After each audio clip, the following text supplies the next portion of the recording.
Hello everyone, I am the narrator and I am here to help you today. I know you use this video to fall asleep, so before that, like the video and subscribe to the channel. Also, where are you from and what time are you watching? Now get comfortable and relax. The first call came at 11:42 p.m. I remember because I just glanced at the clock wondering if I should go to bed or watch one more episode of the crime drama. I'd been binging. The shrill ring of my phone made me jump, scattering popcorn across my lap. Unknown number, I hesitated, then answered, "Hello." My voice sounded small in the quiet of my apartment.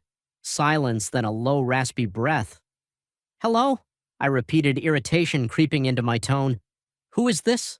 The line went dead. I stared at my phone, shrugged and tossed it aside, probably a wrong number or a call. I settled back into my show, pushing the odd call out of my mind. 15 minutes later, my phone rang again, same unknown number. This time, I let it go to voicemail. A minute passed, and my phone buzzed with a notification. One new voicemail. I pressed play, holding the phone to my ear. That same raspy breathing filled the line. For a few seconds, then a whisper. "I can see you." A chill ran down my spine. I deleted the message and blocked the number, my hands shaking slightly. Just a creep. I told myself nothing to worry about. I got up to make some tea, hoping it would calm my nerves. As I waited for the kettle to boil, I found myself peeking out the window, scanning the dark street below. Nothing but parked cars and empty sidewalks. Back on the couch, clutching my mug of chamomile. I tried to focus on my show, but my mind kept wandering, replaying that whispered message. "I can see you." My phone buzzed a text from another unknown number. "Nice pajamas." I looked down at my faded Star Wars pajama pants and felt my stomach drop. How could they know? I jumped up and ran to each window, yanking the curtains closed. My heart was pounding so hard I could feel it in my throat. I dialed 911 with trembling fingers. 911. "What's your emergency?" I took a deep breath. I'm getting threatening calls and messages from someone who says they can see me. I think I'm being watched. The dispatcher's voice was calm and professional. "Are you in immediate danger? Do you see anyone around your property?" "No, I don't think so. I don't see anyone, but ma'am." "While this is certainly unsettling, we can't send officers unless there's an immediate threat." "Have you blocked the number?"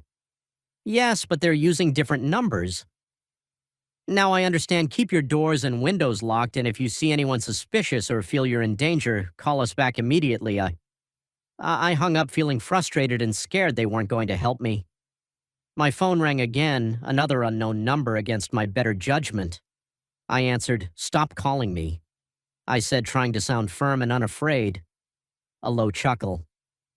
"But we're just getting started." "Sarah." My blood ran cold. They knew my name. "Who is this? What do you want?" I demanded. "I want you to look out your window, Sarah. I have a surprise for you." The line went dead.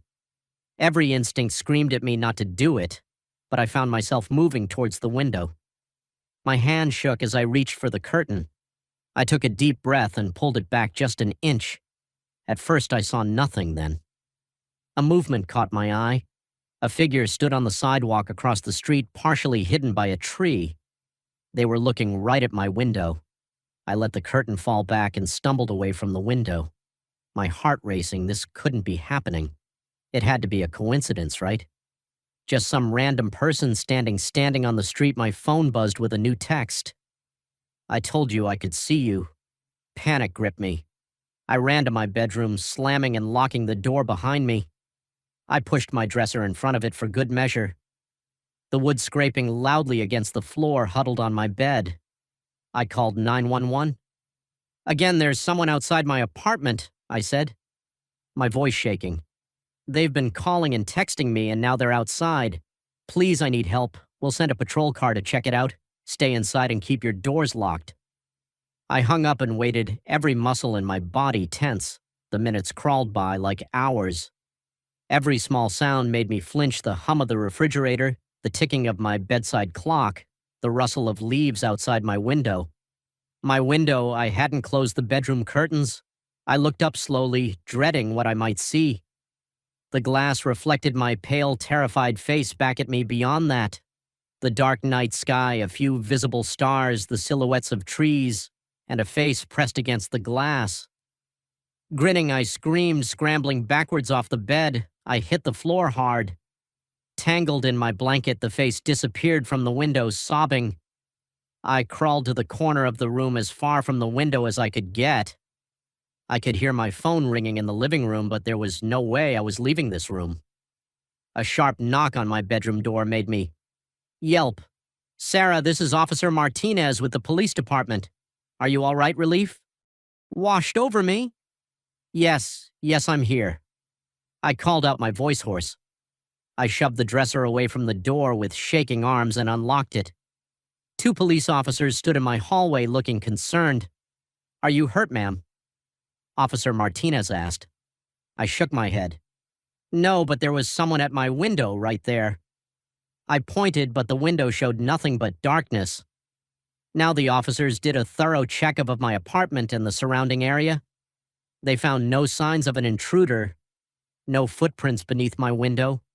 Your fire escape is secure, and there's no way someone could have climbed up to this window without equipment. Officer Chen said, "Are you sure you saw someone?" I nodded vigorously. I'm sure he was right there looking in at me in the calls. The texts I showed them my phone, but the messages from the unknown numbers were gone, deleted. Somehow the officers exchanged a look. I couldn't quite read. "Miss Carter, is there someone who could stay with you tonight?" A friend or family member, Officer Martinez asked gently. I shook my head. "My family's out of state and my friends all live across town, all right. We'll have a car patrol the area for the rest of the night. Try to get some rest and don't hesitate to call if anything else happens." After they left, I double-checked every lock, every window. I turned on all the lights and played loud music to drown out any sounds that might freak me out. There was no way I was sleeping tonight. I paced my living room, jumping at every car that drove by, every gust of wind that rattled the windows. My phone remained silent as the first light of dawn began to creep through the curtains. I finally started to relax. I'd made it through the night. Maybe it had all been some vivid, stress-induced hallucination. Maybe my phone buzzed, new text message with trembling fingers. I opened it. Good morning, Sarah. Did you miss me? Don't worry, I'll see you again soon." Sweet dreams attached was a photo of me asleep on my couch, clearly taken from inside my apartment. I dropped the phone like it had burned me. This wasn't possible. The police had checked everything. I'd been awake all night, but as the terror rose in my throat, threatening to choke me, my eyes landed on the TV remote next to me.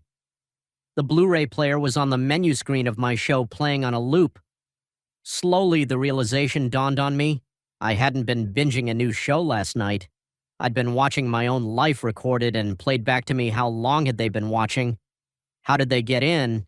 And most terrifying of all, were they still here as if in answer? I heard a creak from inside my walls, a sound I'd always dismissed as old pipes or settling foundations. Now I knew better. My phone buzzed again. Trembling, I looked at the screen, ready for the next episode. The headlights barely cut through the torrential downpour as I navigated the winding country road. It was well past midnight and I was exhausted from hours of driving. That's when I saw him, a lone figure on the roadside, thumb outstretched, drenched to the bone against my better judgment. I slowed down. Little did I know this decision would plunge me into a nightmare. I couldn't have imagined. I pulled over the wipers, struggling to keep up with the relentless rain. The man jogged to my passenger side, and I leaned over to unlock the door. He slid in, bringing with him the smell of wet clothes and something else I couldn't quite place. "Thanks, mate," he said, pushing back his soaked hood. "Thought I'd be out here all night." I nodded, pulling back onto the road. "No problem where you headed next town over, if that's all right." He replied, his voice oddly calm for someone who'd been stranded in such awful weather. I glanced at him. He was younger than I had initially thought, maybe mid-20s, with sharp features and eyes that seemed to reflect the dim light of the dashboard. "I'm Jake," I offered, hoping some conversation would keep me alert for the drive. "Matt," he replied simply. We drove in silence for a few minutes, the rhythm of the rain and the swish of the wipers. The only sounds I tried to focus on the road, but my eyes kept darting to my unexpected passenger. There was something off about him, but I couldn't put my finger on what, so what brings you out on a night like this? I asked, trying to break the uncomfortable silence. Matt shrugged. Sometimes you just need to get away. I nodded, though I didn't really understand who chooses to hitchhike in the middle of a storm. What about you? He asked. Long drive? Yeah, coming back from a business trip, should have gotten a hotel for the night, but I wanted to get home. Matt hummed in response, his eyes fixed on the road ahead. The rain seemed to be getting heavier, if that was even possible. I leaned forward, squinting through the windshield. Crazy weather. Huh? I said, more to fill the silence than anything else. No response. I glanced over at Matt and my heart nearly stopped. The passenger seat was empty. I slammed on the brakes, the car fishtailing slightly on the wet road. I looked around wildly, half expecting to see Matt somehow in the back seat, but the car was empty except for me. My mind raced. Had I imagined him? Was I so tired that I'd hallucinated an entire conversation? But no, the seat was wet where he'd been sitting. The musty smell of his damp clothes still lingered in the air. With shaking hands, I put the car in park and turned on the interior lights. I searched the car, looking under the seats, even popping the trunk, though I knew it was impossible for him to have gotten there. Nothing, no trace of Matt. I got back in the car, my clothes now soaked from the rain, and sat there trying to make sense of what had just happened. There was no way he could have jumped out. We'd been going at least 50 miles per hour, and I would have noticed the door opening. I took a deep breath, trying to calm my racing heart. Maybe I had dozed off for a second and dreamed the whole thing. Sleep deprivation could do strange things to a person's mind, right?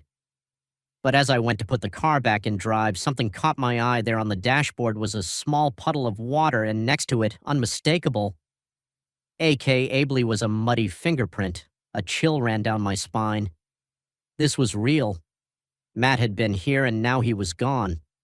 I put the car in drive and pressed the gas pedal to the floor, desperate to put as much distance between me and the stretch of road as possible. My mind whirled with possibilities, each more terrifying than the last. As I drove, I couldn't shake the feeling that I wasn't alone. Every shadow seemed to move, every reflection in the rearview mirror made me jump. I found myself checking the back seat obsessively, half expecting to see Matt's face grinning back at me after what felt like hours, but was probably only minutes. I saw lights ahead, a gas station. I pulled in the bright fluorescent lights of stark contrast to the dark, wet night. I sat there for a moment, engine idling, trying to decide what to do. Should I call the police? Would they even believe me? Finally, I worked up the courage to go inside. The bell above the door jingled as I entered, making me jump. The clerk, an older man with a scraggly beard, looked up from his magazine. Nasty night to be out, he commented. I nodded, trying to appear calm. Yeah, it's pretty bad out there.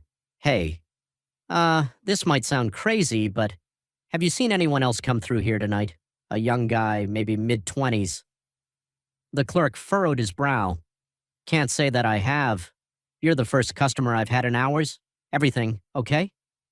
I hesitated. Should I tell him? Would he think I was crazy? I picked up a hitchhiker a few miles back. I started the words tumbling out, and then he just disappeared from inside my moving car. I expected the clerk to laugh, to tell me I must be tired and seeing things. Instead, his face paled. You picked him up on Blackwood Road? He asked, his voice barely above a whisper. I nodded, a sense of dread growing in the pit of my stomach. The clerk sighed, rubbing his face with his hands. You're not the first. It's been happening for years. Always on rainy nights, always on that stretch of road. What are you talking about? I asked, though part of me didn't want to know the answer. There was an accident about 10 years back. The clerk said, his eyes distant. Young guy, hitchhiking, and a storm driver didn't see him until it was too late. Hit him head on. They say he died instantly. I felt the blood drain from my face, but I talked to him. He was in my car.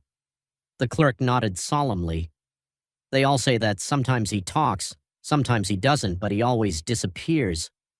I stumbled back, gripping the counter for support. This couldn't be real. Ghosts weren't real. I was tired, that's all. I was seeing things. Look, son. The clerk said, his voice gentle. Why don't you sit down for a bit? I've got some coffee in the back. You look like you could use it. I nodded numbly. Following him to a small break room, he poured me a cup of coffee, the aroma helping to ground me somewhat. What do I do now? I asked, my voice shaking. The clerk shrugged. Not much you can do. He's never hurt anyone. Far as I know, just gives them a good scare. My advice, get some rest and try to put it behind you, but as I sat there sipping the too-hot coffee, I knew I'd never be able to forget the image of Matt. His eyes reflecting the dashboard lights was burned into my memory. After a while, I thanked the clerk and headed back to my car. The rain had finally let up and a full moon peeked through the breaking clouds. I took a deep breath, trying to steel myself for the rest of the drive home as I reached for the door handle. I froze there. In the back seat was a shape, a human shape. My heart pounded as I leaned in for a closer look. It was my jacket, the jacket I could have sworn I'd left at home. I laughed, the sound bordered on hysterical. My imagination was really getting the best of me. I got in the car, shaking my head at my own foolishness as I went to start the engine. My eyes caught something in the rearview mirror for just a second. I could have sworn I saw Matt's face, his eyes meeting mine in the reflection, but when I whipped around to look, the back seat was empty. I peeled out of the gas station, my tires squealing on the wet pavement as I drove. I couldn't shake the feeling that I wasn't alone. Every shadow on the road looked like a person. Every reflection in my mirrors made me flinch. I made it home in record time, my hands shaking as I unlocked my front door. I left the lights off, not wanting to see if anything or anyone had followed me home. As I lay in bed that night, unable to sleep, I couldn't stop thinking about Matt. Was he out there now, thumb outstretched on that lonely stretch of road? How many other unsuspecting drivers would pick him up only to be left shaken and questioning their sanity? One thing was certain, I'd never pick up another hitchhiker again. And on rainy nights, I'd be sure to avoid Blackwood Road because now I knew the truth. Sometimes the ghosts of the past don't stay in the past. Sometimes they hitch a ride into the present, leaving us to grapple with a reality we're not prepared to face. The moment I answered that call, I knew this night shift would be different. Her voice, trembling and desperate, shattered the monotonous silence of the empty office building. Please, she whispered. You have to help me.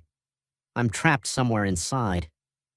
Little did I know those words would plunge me into a nightmare that would make me question everything I thought I knew about this place I'd guarded for years. I've been a night security guard at Oakwood Tower for the better part of a decade, 12 floors of polished corporate emptiness. My domain from dusk till dawn. I know every creaky floorboard, every flickering light, every shadow that stretches across the silent hallways. Or at least I thought I did that night.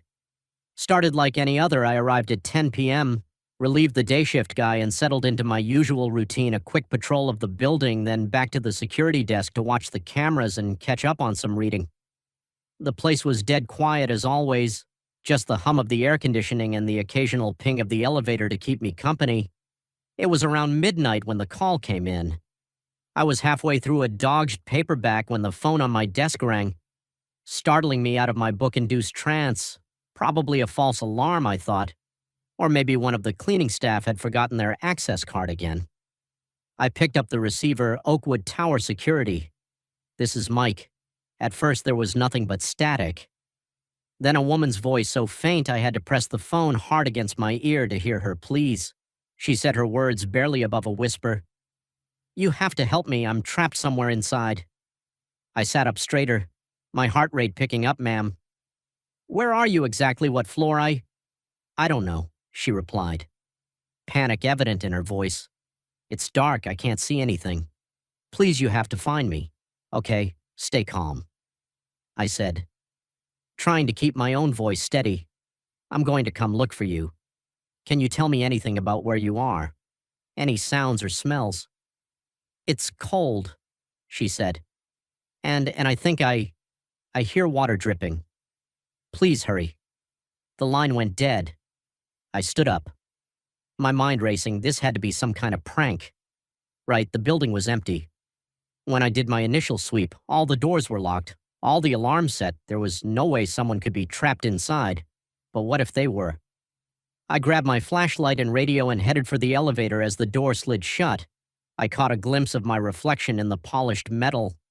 My face looked pale, my eyes wide. Get it together. Mike, I told myself, you've dealt with weird stuff before. This is probably nothing. I decided to start at the top and work my way down.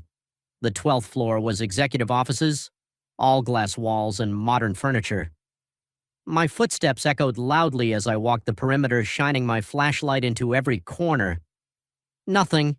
The 11th floor was much the same, and the 10th and the 9th. With each empty floor, I felt a mix of relief and growing unease.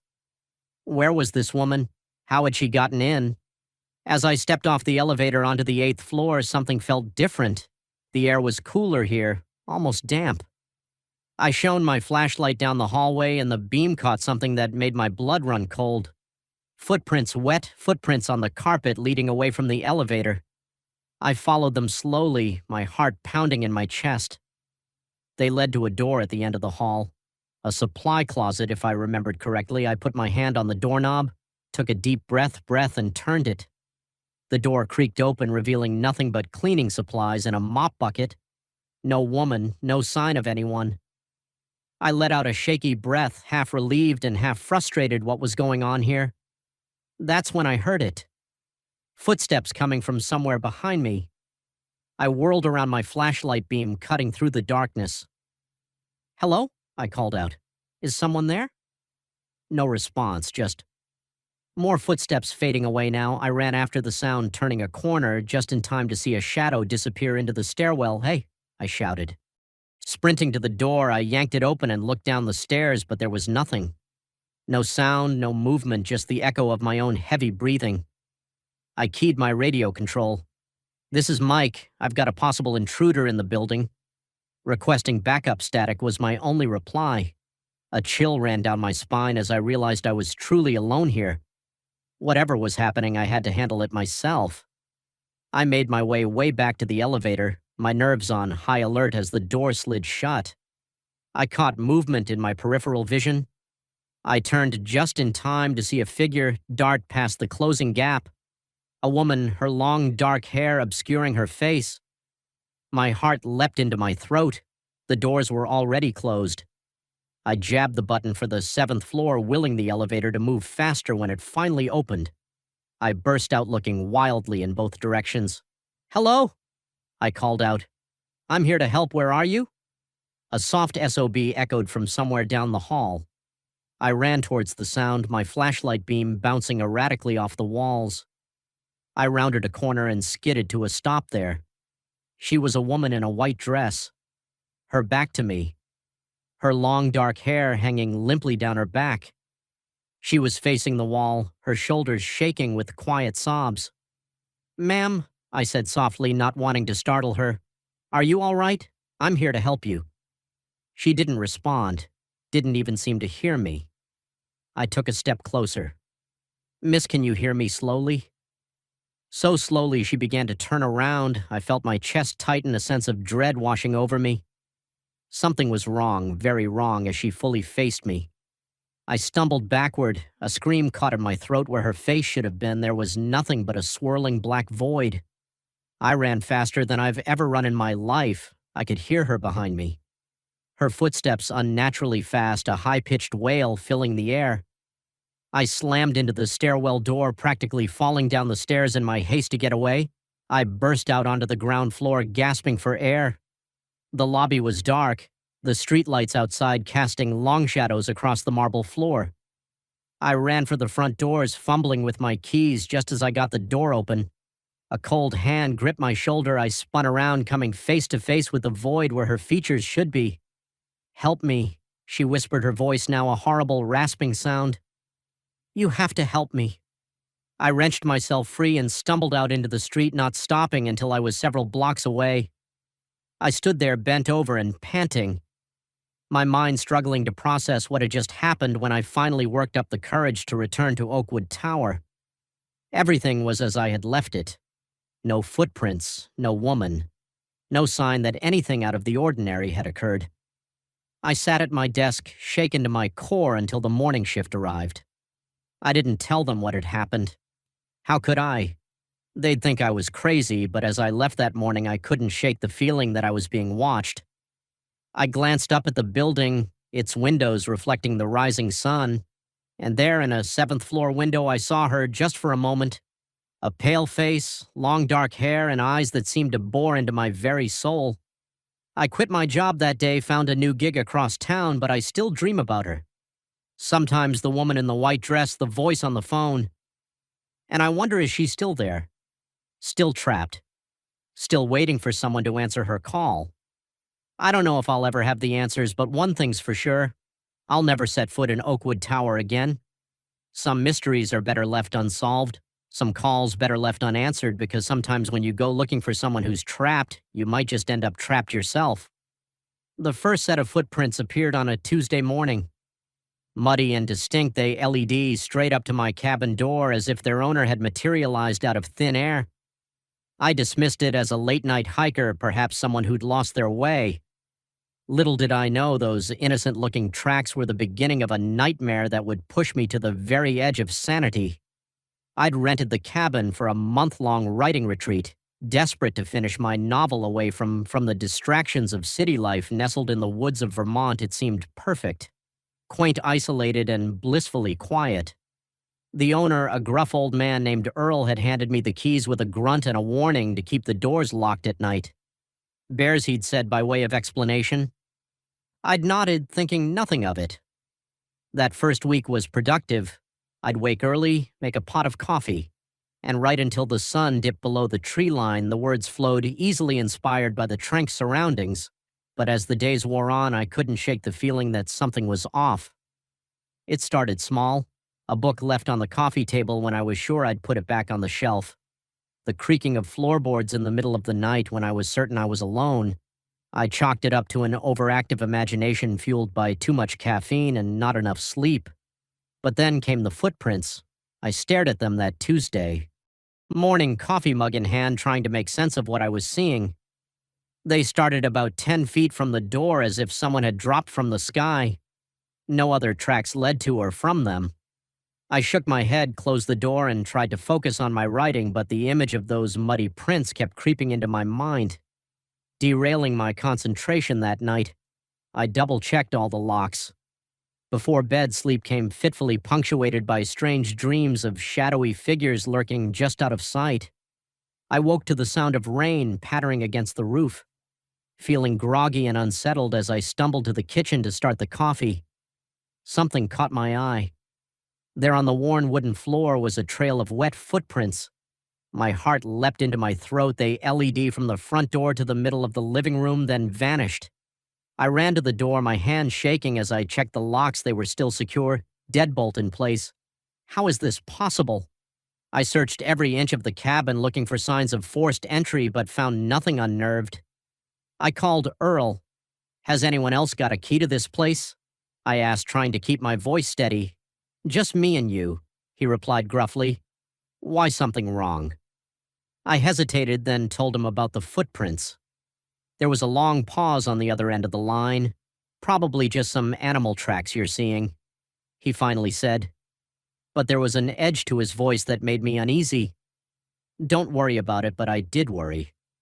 I worried all day, unable to concentrate on my writing. As night fell, I found myself jumping at every creak and groan of the old cabin. The words just some animal tracks that kept repeating in my head. But I knew that was a lie. Those prints were unmistakably human. I barely slept that night, lying awake and listening intently for any sound out of place around 3 a.m. I heard its soft, deliberate footsteps circling the cabin.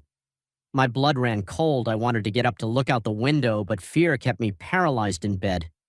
The footsteps continued for what felt like hours, occasionally punctuated by a soft scraping sound against the outer walls when my alarm finally went off at 700. Sunlight streaming through the curtains, I felt a wave of relief wash over me. I'd made it through the night. But as I walked into the living room, that relief evaporated instantly. There, scratched into the wooden floor, was a single word.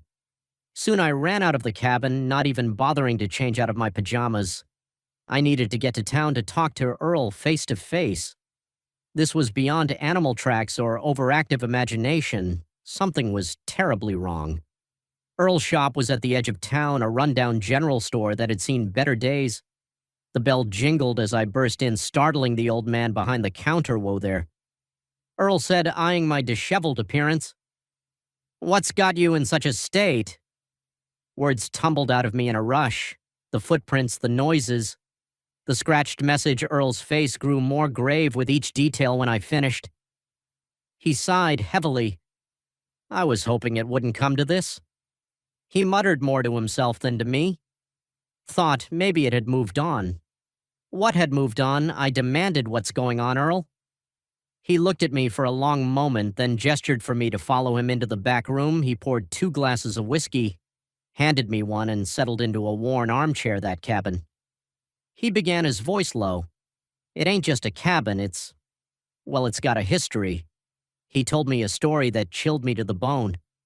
Decades ago, a man had lived in that cabin, a recluse, odd but harmless, until the day they found the bodies.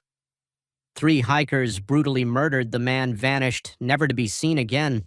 Some say he died out there in the woods. Earl continued. Others say, they say he's still out there waiting. I downed my whiskey in one gulp, my mind reeling. Why didn't you tell me this before? I asked, anger rising in my voice. Earl shrugged. Didn't think you'd believe me, and it's been quiet for years now. Thought maybe it was over. I left Earl's shop in a daze, unsure of what to do. Part of me wanted to pack up and leave immediately. But another part, the writer in me perhaps, was morbidly curious. What if this was real? What if I could uncover the truth? I returned to the cabin, my senses on high alert. The scratched message was still there, mocking me. I spent the day researching the murders, finding old newspaper articles that corroborated Earl's story. As night fell, I found myself both dreading and anticipating what might come. I didn't have to wait long. Just after midnight, the footsteps started again. This time, instead of hiding, I crept to the window. What I saw nearly stopped my heart. A figure stood at the edge of the clearing, barely visible in the moonlight. Tall and gaunt, with clothes hanging in tatters. It swayed slightly, as if in a breeze I couldn't feel. As I watched, frozen in terror, it turned its head towards the cabin, towards me. I stumbled back from the window, my breath coming in ragged gasps. This couldn't be real. It had to be a nightmare, a hallucination. Anything but reality. Soft scratching at the door jolted me back to my senses. I looked around wildly for a weapon, finally grabbing a heavy table lamp. The scratching continued, growing more insistent, then silence. I stood there, lamp raised, for what felt like hours. Slowly I approached the door. My hand shook as I reached for the knob. I don't know what compelled me to open it. Morbid curiosity, a desire to prove to myself that this was all in my head. Whatever the reason, I turned the knob and pulled the door open. Nothing. The porch was empty. The woods beyond still and silent. I let out a shaky breath, feeling foolish. Maybe Earl's story had gotten to me more than I thought. That's when I saw it. A new message scratched into the wooden porch floor. Welcome home. I didn't stop to pack. Didn't stop to call Earl. I just ran. Ran to my car, fumbling with the keys, tires squealing as I peeled out of the driveway in my rearview mirror. I caught a glimpse of a figure emerging from the tree line, watching me go. I drove straight through the night, not stopping until I was back in the safety of my city apartment. I tried to tell myself it was all a bad dream, a product of isolation and an overactive imagination, but deep down I knew the truth. Something was in those woods, something that had been waiting for how long I couldn't say. And as I sat in my apartment, jumping at every sound, I couldn't shake the feeling that it wasn't finished with me, that somehow, someday it would find me again. After all, it had said, welcome home, and home, as they say, is where the heart is, even if that heart has long since stopped beating. The moment I saw his eyes in the rearview mirror, I knew I'd made a terrible mistake. What had started as an act of kindness on a rainy night was quickly turning into a nightmare as we drove deeper into the unknown. One thought kept repeating in my mind. I had to get out of this car. No matter what it took, it was past midnight and I'd been driving for hours. The rain had started as a light drizzle but had turned into a relentless downpour, making it nearly impossible to see more than a few feet ahead. My windshield wipers were working overtime, and I was considering pulling over to wait out the storm when I saw him.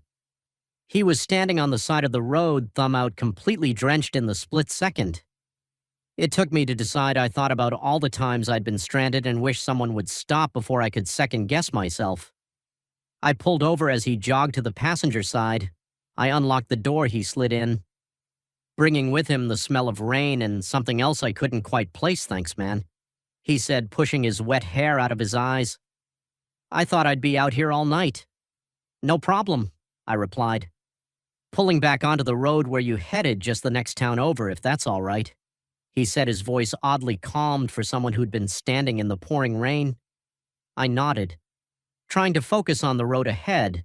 The rain wasn't letting up, and I had to squint to make out the yellow lines. "I'm Mark," I offered, hoping some conversation would help keep me alert. "John," he replied simply. We drove in silence for a few minutes, the rhythmic swish of the wipers, the only sound I kept sneaking glances at. John, something about him setting me on edge. He was staring straight ahead, his face partially hidden in shadow.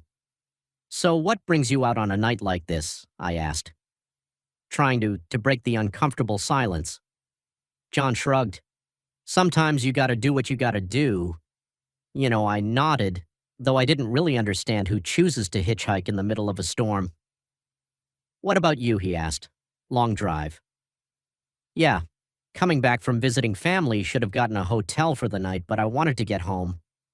John hummed in response, his eyes still fixed on the road ahead. The rain seemed to be getting heavier, if that was even possible. I leaned forward, squinting through the windshield. "Crazy weather, huh?" I said, more to fill the silence than anything else. "Yeah," John replied, his voice low. "Perfect night for a drive, though no one else on the road." Something in his tone made my skin crawl. I gripped the steering wheel tighter, suddenly very aware of how isolated we were. "So where exactly is this next town?" I asked. Trying to keep my voice casual, John shifted in his seat. "Oh, not too far now, just keep driving straight." I frowned. We'd been on this road for a while now, and I hadn't seen any signs for upcoming towns. In fact, I was starting to think we'd missed a turn somewhere. "Are you sure?" I asked. "I don't remember the next town being this far." JN turned to look at me then, and in the dim light of the dashboard, I saw something in his eyes that made my blood run cold. There was a hardness there, a glint of something dangerous. I said, "Keep driving." He said, all pretense of friendliness gone from his voice. My heart started racing. I gripped the steering wheel so tight, my knuckles turned white. "Look, I think there's been a misunderstanding. Maybe I should just let you out here before I could finish." I felt something press against my side. I glanced down and saw the glint of a knife blade. "Keep driving," JN said, each word punctuated with menace. My mouth went dry. I pressed down on the gas pedal, my mind racing. How had I gotten myself into this situation? What did he want? We drove in tense silence for what felt like hours, but was probably only minutes. The rain continued to pour down, isolating us in a bubble of fear and uncertainty. "Turn right up here, John." Suddenly commanded, I looked ahead and saw a small dirt road leading off into darkness. My stomach dropped. There was no way this led to a town, please. I said, hating how my voice shook, "Just take my wallet, my phone, whatever you want. You don't have to do this." John laughed, a harsh sound that sent chills down my spine. "Oh, but I do." Now turn with shaking hands, I turned onto the dirt road. The car bounced and slid in the mud, the headlights barely cutting through the darkness ahead. My mind raced, trying to think of a way out. Could I crash the car, jump out? But with the knife at my side, any sudden movement could be fatal. "Stop here," John said after we'd gone about a mile down the road. I brought the car to a stop, the engine idling. We were surrounded by dense forest on both sides, no signs of civilization in sight. "Get out," he ordered. "Please," I tried one last time, "you don't have to do this." The pressure of the knife increased. I said, "Get out." Slowly, I opened the door and stepped out into the rain. It was coming down in sheets now, soaking me to the bone in seconds. JN got out on the other side, the knife still pointed at me. "Walk," he said, gesturing toward the woods as I took my first step. A plan started to form in my mind. It was risky, possibly suicidal, but it was all I had. We walked for what felt like miles, the mud sucking at my shoes, branches whipping at my face. John stayed a few paces behind me, occasionally prodding me with the knife to keep moving. Finally, we came to a small clearing. John told me to stop, turn around. He said this was it. My one chance. As I turned, I intended to slip in the mud. I fell backwards, my arms flailing in the split second of confusion. I kicked out hard, catching John in the knee. He yelled in pain and surprise. The knife falling from his hand, I scrambled to my feet and ran. I ran like I'd never run before, crashing through the underbrush branches, tearing at my clothes and skin. I could hear John behind me cursing and stumbling. I had no idea where I was going, just that I had to get away. The rain made it hard to see, hard to breathe, but I didn't stop after what felt like hours but was probably only minutes.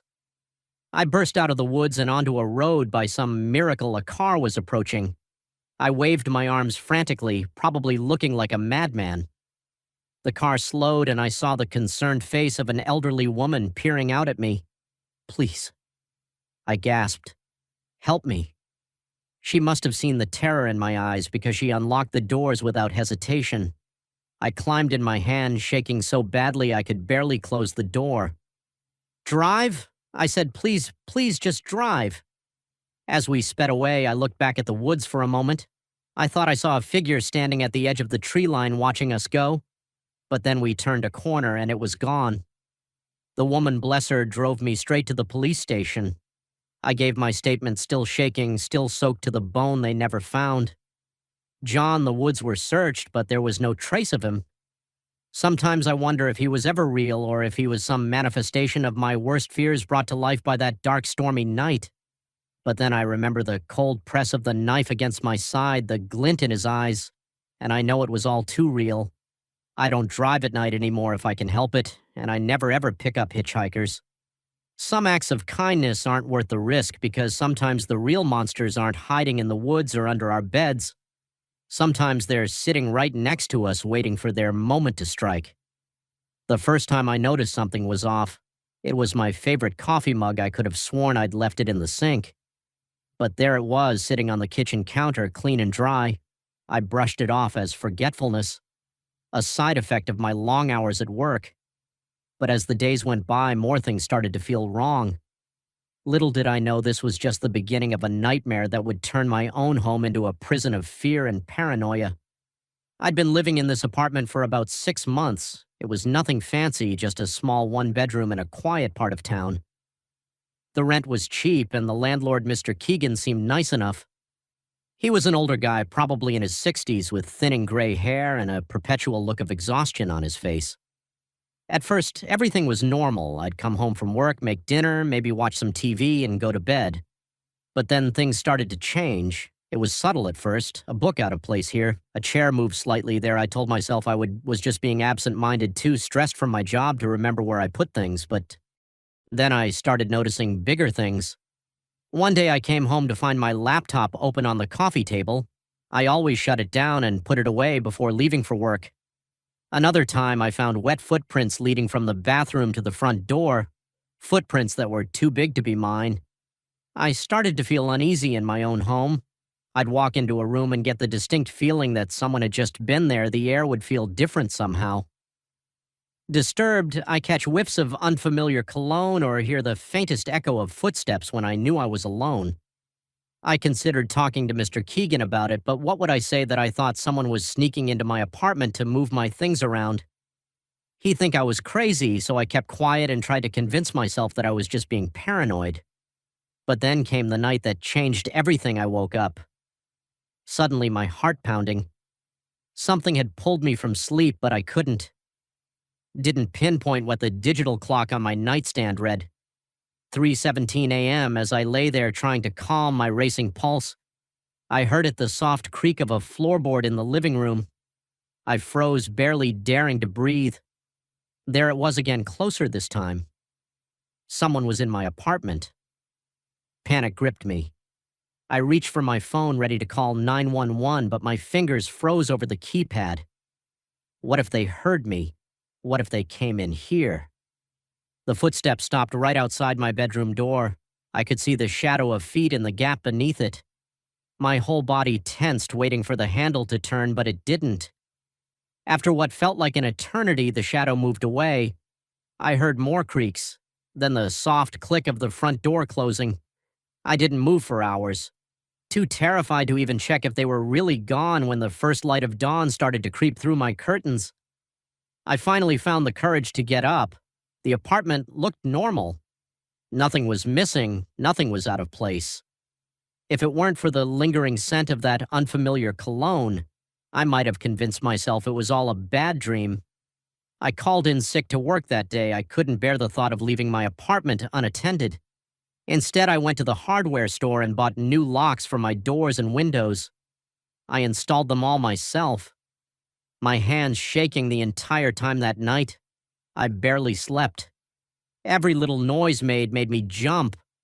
I kept imagining I heard footsteps, kept seeing shadows move out of the corner of my eye.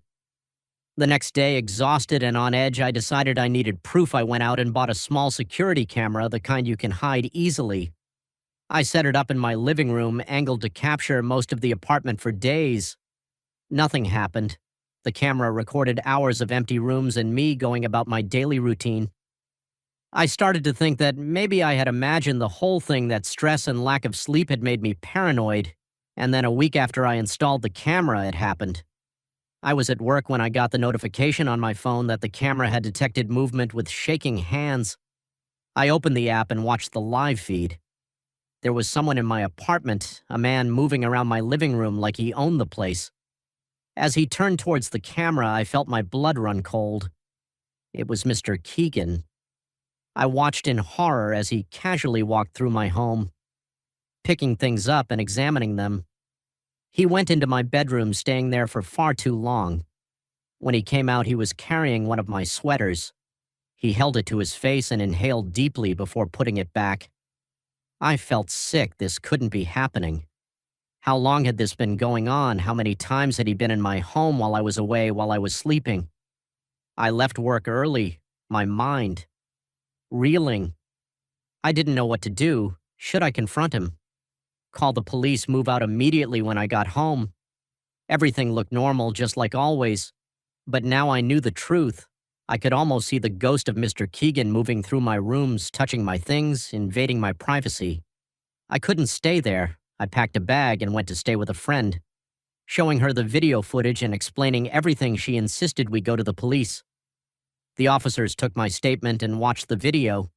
They seemed concerned, but warned me that since Mr. Keegan was the landlord and technically had the right to enter for maintenance, it might be hard to prove. Criminal intent still, they agreed to investigate. They interviewed Mr. Keegan, who apparently broke down and confessed almost immediately he'd been doing this for years. He said to multiple tenants the police found evidence in his own apartment: photographs, stolen items, detailed journals of his intrusions. I never went back to that apartment. I couldn't bear the thought of being in that space, knowing what had happened there. Even after moving to a new place, it took months before I could relax in my own home again. Sometimes I still wake up in the middle of the night, certain I hear footsteps outside my door. I have to remind myself that it's over, that I'm safe now, but a part of me wonders if I'll ever truly feel secure again. The experience taught me a harsh lesson about trust and privacy. We like to think of our homes as sanctuaries, as the one place where we can truly be ourselves. But the truth is, we're vulnerable. Even in our most private spaces, the locks on our doors can't always keep out the monsters, especially when the monster has a key. Now, I always check my security cameras before I go to bed. I have sensors on all my doors and windows. Some might call it paranoia, but I call it self-preservation because I know firsthand that sometimes the greatest threats aren't strangers lurking in dark alleys. Sometimes they're the familiar faces we see every day, hiding. Sinister secrets behind friendly smiles. Mr. Keegan is in prison now, but I often wonder about his other victims. How many lives did he invade? How many people are out there feeling uneasy in their own homes, not knowing why? And how many other Mr. Keegans are out there holding keys to apartments, hiding behind the facade of helpful landlords? I don't have answers to these questions. All I know is that I'll never take my privacy for granted again, because once it's violated, you realize just how precious and fragile it really is, and no lock in the world can fully restore that sense of security once it's been shattered. The moment I opened that suitcase, I knew my life would never be the same. Stacks of crisp bills stared back at me, more money than I'd ever seen in my life. But as the pounding on my motel room door grew louder, I realized that finding a fortune might just cost me everything. It had been a long day of driving. I was on my way to start a new job in a new city, leaving behind a failed relationship and a mountain of debt. The cheap motel on the outskirts of town wasn't much, but it was all I could afford for the night. I remember thinking how quiet the place was as I pulled into the parking lot. Just a few cars scattered here and there, their owners probably tucked away in their rooms for the night. The neon vacancy sign flickered weakly, casting an eerie red glow over the cracked asphalt. The night clerk barely looked up from his magazine as I checked in. He slid a key across the counter, an actual metal key. Not one of those electronic cards. It felt heavy in my hand, like it carried the weight of all the stories these walls had seen. Room 13, of course. I lugged my duffel bag up the creaky stairs, the smell of stale cigarettes and cheap air freshener assaulting my nose. The key stuck in the lock, and for a moment I thought I might be spending the night in the hallway, but with a final jiggle and a hard turn, the door swung open. The room was about what I expected. Faded wallpaper, a sagging bed, and a TV that looked like it had been around since the 90s, but it was clean enough. And at that point, all I wanted was a shower and some sleep. That's when I saw it, a suitcase sitting innocuously by the window for a second. I thought maybe I'd walked into the wrong room, but no, this was definitely 13. I approached it cautiously, half expecting someone to jump out, and yelled that this was all some elaborate prank. The suitcase was old scuffed black leather with tarnished assas fittings. It looked like something out of a noir film.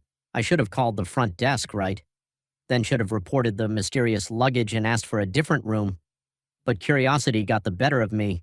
I mean, how often do you find a strange suitcase in your motel room? The latches opened with a soft click. I held my breath as I lifted the lid. Money stacks and stacks of $100 bills neatly bound and filling the suitcase to the brim. My hand shook as I picked up one of the B bundles. It felt real, it smelled real. This had to be millions of dollars. My mind raced. Where had this come from? Was it some kind of mistake? A drug deal gone wrong? I should close it. I thought close it and pretend I never saw it, call the police maybe. But then I thought about my maxed out credit cards, the student loans hanging over my head, the crappy apartment waiting for me in the city, all I could afford on my new entry-level salary. Just as I was contemplating what this money could mean for my life, I noticed something else, a small envelope tucked into the lining of the suitcase with trembling fingers. I opened it and pulled out a single sheet of paper. The message was brief and chilling, delivered to 1029 Cypress Avenue. You have until 2 a.m. Do not contact anyone we're watching. I glanced at the clock on the nightstand. 11:47 p.m., just over 2 hours. My heart pounded in my chest. This was insane. I should call the cops right now, but something stopped me. Fear, sure, but also opportunity. I looked at the money again, my mind already calculating how much I could take without it being noticed, just a little. I thought just enough to pay off my debts. They'd never know. I was so lost in my thoughts that I almost missed the sound. A soft knock at first, then louder. Someone was at the door. I froze, the stolen bills still in my hand. The knocking came again, more insistent this time. Housekeeping, a muffled voice called, "Housekeeping at midnight." "No, thank you," I called back, my voice cracking. The knocking stopped, but I could sense someone still out there. I tiptoed to the door and peered through the peephole. A man stood in the hallway dressed in a motel uniform that seemed a size too small. He was looking directly at the peephole. A slight smirk on his face as I watched. He reached into his pocket and pulled out something that made my blood run cold. A gun. I stumbled back from the door, my mind reeling. This was real. This was happening. I had to get out of here.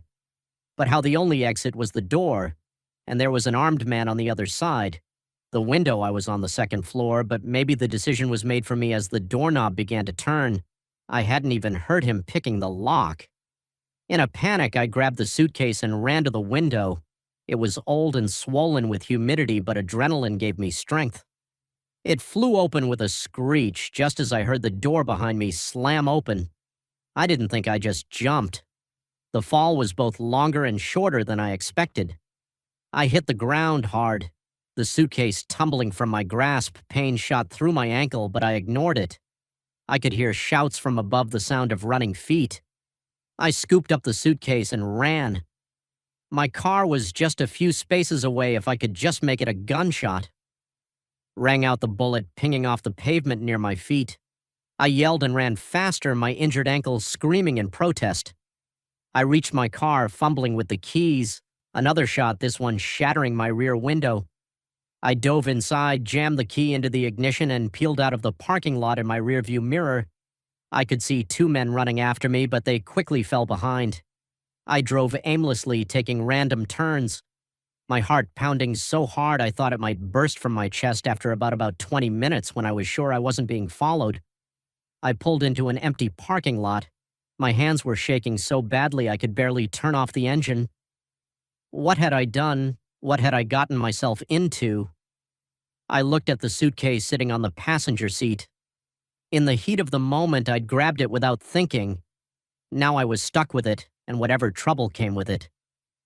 I checked my phone, 12:43 a.m., a little over an hour until the deadline. I had a choice to make. I could go to the police, tell them everything. Maybe they could protect me from whoever was after this money, or I could make the delivery. That whoever was behind this would let me walk away. Or I looked at the suitcase again. I could run, take the money, and disappear, start a new life, somewhere far away. Each option seemed impossible, fraught with danger, but I had to decide. The clock was ticking, and I knew that somewhere out there someone was watching. Waiting with a deep breath, I started the car, whatever. I decided I couldn't stay here. As I pulled back onto the road, the weight of the suitcase seemed to grow heavier. I wanted a fresh start, a new beginning. Well, I thought grimly, be careful what you wish for. The night stretched out before me, full of possibilities and dangers. And somewhere in the city was 1029 Cypress Avenue, a simple address that now held the key to my fate. I gripped the steering wheel tighter and pressed down on the gas. Whatever happened next, there was no going back now. The quiet life I'd known was over all because of one night, one room, one mysterious suitcase. And as the city lights blurred past my windows, I couldn't help but wonder when this night was over, would I be rich beyond my wildest dreams in jail, or worse? Only time would tell, and time I knew all too well was quickly running out. The first crack of thunder made me jump, but it was the second sound. A low, guttural moan that seemed to come from the very walls of the old barn that turned my blood to ice. I'd sought shelter from the storm, but as the shadows around me began to move in ways shadow shouldn't, I realized I'd walked straight into a nightmare. It had started as a simple camping trip, a chance to clear my head after a messy breakup, and the stress of losing my job, just me, my tent, and the great outdoors. I'd chosen a remote spot in the woods, miles from the nearest town, the perfect place to reconnect with nature and forget about my problems for a while. The first 2 days were exactly what I needed. The fresh air, the quiet, the simple routine of gathering firewood and cooking over an open flame. I felt more relaxed than I had in months. But on the third day, everything changed. I woke to dark clouds rolling in the air, heavy with the promise of rain. I should have packed up, then headed back to civilization, but I convinced myself it was just a passing shower. I could wait it out by mid-afternoon. I knew I'd made a mistake. The wind picked up, whipping through the trees with a fury that bent branches and sent leaves swirling. The first drops of rain were fat and heavy, quickly turning into a deluge that had me scrambling to secure my tent. It was a losing battle within minutes. My campsite was a soggy mess. I needed to find better shelter, and fast. That's when I remembered the old barn I'd passed on my hike the day before. It was about a mile away, but it was my best option. I grabbed my backpack, stuffed in what essentials I could, and set off through the worsening storm. By the time I reached the barn, I was soaked to the bone and shivering. The structure loomed before me, a dark silhouette against the gray sky. It was larger than I remembered, and in the gloom of the storm it looked far more ominous than it had in the sunshine. I hesitated at the entrance, suddenly unsure there was something off about the place, a stillness that seemed unnatural even with the raging storm around it. Another crack of thunder made the decision for me. I ducked inside. Grateful for the reprieve from the rain, the interior was dim, lit only by the occasional flash of lightning. Through the gaps in the wooden walls, the air was thick with the smell of damp hay and something else. Something musty and unpleasant that I couldn't quite place. I moved deeper into the barn, my eyes slowly adjusting to the darkness. Old farm equipment cast strange shadows, and I could hear the scurrying of small animals in the corners, but overall it seemed dry and secure. A good place to wait out the storm. I found a relatively clean patch of hay and sat down rummaging in my backpack for a dry shirt. That's when I heard it, a sound so faint I thought I'd imagined it at first. A whisper, like someone exhaling a long, slow breath. I froze my hand still in my backpack. "Hello?" I called out, my voice sounding unnaturally loud in the empty barn. "Is someone there?" No response, just the howling of the wind outside and the steady drumming of rain on the roof. I shook my head, laughing nervously at my own jumpiness. Of course, no one was here. It was just an old empty barn in the middle of nowhere. I changed into my dry clothes and tried to get comfortable. The storm showed no signs of letting up, and I resigned myself to spending the night here. It was an IDE deal, but it was better than being out in that downpour. As night fell, the darkness in the barn became absolute. My flashlight cast a weak beam that seemed to be swallowed up by the shadows. I kept it on a small circle of light that did little to dispel the growing sense of unease that was settling over me. That's when the noises started. At first it was just creaks and groans, old wood settling, I told myself, but then came sounds I couldn't explain away so easily. Scratching noises from the walls, soft thuds from the hoft above, and worst of all, that whispering sound again. Closer now, like someone was standing just beyond the reach of my flashlight. I pulled my knees to my chest, my eyes darting around wildly. This wasn't right. I shouldn't be here. Every instinct was screaming at me to run storm or no storm, but where would I go? I was miles from anywhere in the middle of a forest I barely knew in pitch darkness, and pouring rain, a loud thud from above made me yelp. I swung my flashlight toward the sound, and for a split second I thought I saw something move in the hall loft. A dark shape too big to be an animal ducking out of sight. "Who's there?" I shouted, my voice cracking with fear. "This isn't funny." That's when the whispering started again, but this time I could make out words join us. It seemed to say the sound coming from everywhere and nowhere at once. Saint with us, I scrambled to my feet, my heart pounding so hard I could feel it in my throat. This couldn't be happening. I had to be dreaming or hallucinating, or a hand touched my shoulder. I screamed, spinning around and swinging my flashlight like a weapon. The beam caught something, a face pale and gaunt with eyes that reflected the light like an animal's. It grinned at me, revealing teeth that were far too sharp to be human. I ran. I didn't plan. Just ran blindly toward where I thought the door was. I could hear movement. All around me. Now the rustling of hay and the creaking of floorboards as unseen things gave chase. I slammed into the barn door with enough force to knock the wind out of me, fumbling with the latch. In panic, it wouldn't budge. I was trapped. Hands grabbed at me from behind. Cold and strong, I thrashed and kicked somehow. Breaking free in desperation, I threw myself at one of the walls where I'd seen gaps in the planks. The old wood gave way with a splintering crack, and suddenly I was outside, rain lashing at my face. I didn't stop to see if I was being followed. I just ran stumbling. Through the dark forest branches whipping at my face and arms, I ran until my lungs burned and my legs felt like jelly. When I finally stopped gasping for breath, I realized I had no idea where I was. The storm still raged around me, but it was preferable to what I'd left behind in that barn as the adrenaline faded.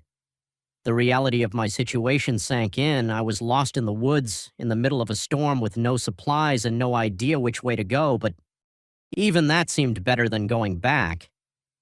I started walking, picking a direction at random and hoping it would lead me to a road, a house, anything. As I trudged through the rain, my mind kept replaying what I'd seen in the barn. It couldn't have been real. Maybe I'd eaten some bad berries or hit my head, or a distant sound made me stop in my tracks. Was that a car engine? Hope surged through me. I changed direction, moving as fast as I could toward the sound. After what felt like hours but was probably only minutes, I burst out of the tree line onto a road. Headlights appeared in the distance. I waved my arms frantically, praying they'd see me. The car slowed, then stopped. An older couple peered out at me, concern evident on their faces. "Are you all right, son?" the man asked as I approached. I opened my mouth to explain, but how could I? How could I tell them about the horrors in the barn without sounding completely insane? I got lost. I managed to say, "Can you help me get to town?" They were kind enough to give me a ride. As we drove away, I kept looking back, half expecting to see pale faces and sharp-toothed grins in the rearview mirror, but there was nothing but darkness and rain. I never went camping again after that night. Sometimes when the wind howls just right, I can still hear those whispers join us. They say stay with us, and I know with a certainty that chills me to my core that somewhere out there in a forest, I'll never visit again. There's an old barn, waiting for the next unsuspecting soul to seek shelter from the storm. The moment I realized Sarah was gone, I felt like I'd been plunged into an icy lake one second. She was there, sitting next to me in the passenger seat, and the next, nothing, just an empty space where a person should have been. It was as if the rainy night had reached into my car and swallowed her whole, leaving me alone with a mystery that would haunt me for years to come. It had been a long day at the office, the kind where the fluorescent lights seem to drain your soul and the clock on the wall mocks you with its slow ticking. I was the last one out as usual, locking up just as the storm clouds rolled in. That's when I saw Sarah huddled under the building's awning, clutching her jacket tight around her. I knew her vaguely. She worked in accounting. 2 floors below me, we'd exchanged pleasantries in the elevator a few times, but that was about it. "Need a ride?" I called out. Already feeling raindrops on my face, she looked relieved. "Are you sure I don't want to impose?" I waved off her concern.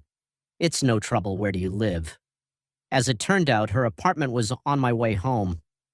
We dashed to my car, the rain already coming down in sheets once inside. I turned up the heat, noticing how she shivered slightly in her damp clothes. "Thanks again," she said, offering a small smile. "I usually take the bus, but with this weather, no problem," I replied, pulling out of the parking lot. "I'm Tom, by the way. I don't think we've ever properly introduced ourselves, Sarah." She said, though I already knew her name. "Nice to finally meet you, Tom." We fell into easy conversation as I navigated the rain-slicked streets. Sarah was funny and quick-witted, and I found myself enjoying her company more than I expected. We talked about work, our weekend plans, the latest office gossip. It felt nice. Normal, the rain was getting heavier, making it hard to see more than a few feet ahead. I leaned forward, squinting through the windshield wipers, working overtime. "This is crazy," I muttered. "I can barely see the road. Maybe we should pull over." Sarah suggested, a note of concern in her voice. I shook my head. "We're almost to your place, just a few more minutes." I glanced over at her, offering what I hoped was a reassuring smile. She smiled back, but there was tension around her eyes that was the last time I saw her. I turned my attention back to the road, focusing on not hydroplaning in the deep puddles that were forming. The rhythmic swish of the wipers and the drumming of rain on the roof filled the car. "So, any big plans this weekend?" I asked, trying to lighten the mood. No response, Sarah. I turned to look at her again, and my heart nearly stopped. The passenger seat was empty. I slammed on the brakes, the car fishtailing slightly before coming to a stop for a long moment. I just sat there staring at the vacant seat, trying to process what I was seeing, or rather, what I wasn't seeing. "Sarah," I called out again. Louder this time. Maybe she'd somehow slipped into the back seat, but no, that was empty too. I got out of the car, rain immediately soaking through my clothes. "Sarah," I yelled, my voice barely audible over the storm. There was no sign of her anywhere. My mind raced had she jumped out of the car, but why and how hadn't I noticed the door hadn't opened? I would have felt the rush of wind and rain, and we'd been going at least 40 miles per hour if she'd somehow fallen out. She'd be seriously injured. I walked up and down the street, calling her name, peering into the darkness, but there was nothing, just empty. Sidewalks in the relentless rain. After what felt like hours, but was probably only minutes, I got back in the car, shaking from both cold and shock. I sat there, water dripping from my hair, trying to make sense of what had happened. Had I imagined her? No, that was impossible. We'd had a whole conversation. I could still smell her perfume in the car. I drove home in a daze, my mind replaying every moment of the drive. By the time I reached my apartment, I'd convinced myself that I must have dropped her off and somehow forgotten about it. Stress and fatigue can do strange things to a person's memory, right? But when I checked my phone, there were no messages from Sarah thanking me for the ride. And when I got to work on Monday, ready to apologize for my apparent lapse in memory, I was met with confused looks. "Sarah from accounting," the receptionist said. Frowning, "We don't have anyone by that name working here." I felt like I was losing my mind. I described Sarah, her dark hair, her green eyes, the little scar on her left hand. But no one seemed to know who I was talking about. I went down to the accounting department thinking maybe there had been some misunderstanding, but as I walked through the office, I realized I didn't recognize anyone. Their faces I thought I knew suddenly seemed unfamiliar. "Can I help you?" a woman asked, noticing my confused wandering. "I'm looking for Sarah," I said, my voice sounding strange to my own ears. "She works here in account." The woman shook her head. "I'm sorry, there's no Sarah in this department. Are you sure you have the right floor?" I mumbled an apology and left my head spinning back at my desk. I tried to focus on work, but I couldn't shake the feeling that something was terribly wrong during my lunch break. I decided to do some digging. I searched the company directory, social media, even local news articles. There was no trace of Sarah anywhere. As the days turned into weeks, I became obsessed with finding her. I retraced our drive that night countless times, always in the rain, hoping to recreate the conditions I put up. Flyers with her description, much to the concern of my coworkers who were starting to worry about my mental state. I even went to the police, but without a last name or any proof that Sarah had ever existed, they couldn't do much. The detective listened to my story with a mixture of skepticism and pity. "Look, Mr. Thompson," he said gently. "Sometimes our minds play tricks on us, especially in stressful situations. Are you sure you didn't just imagine this woman?" But I knew I hadn't imagined her. The memory of our conversation was too vivid, too real, the way she laughed at my lame jokes, the slight crinkle around her eyes when she smiled. These weren't things you could invent. Months passed, and slowly life began to return to normal, or at least a new kind of normal. I still thought about Sarah every day, but the intensity of my search faded.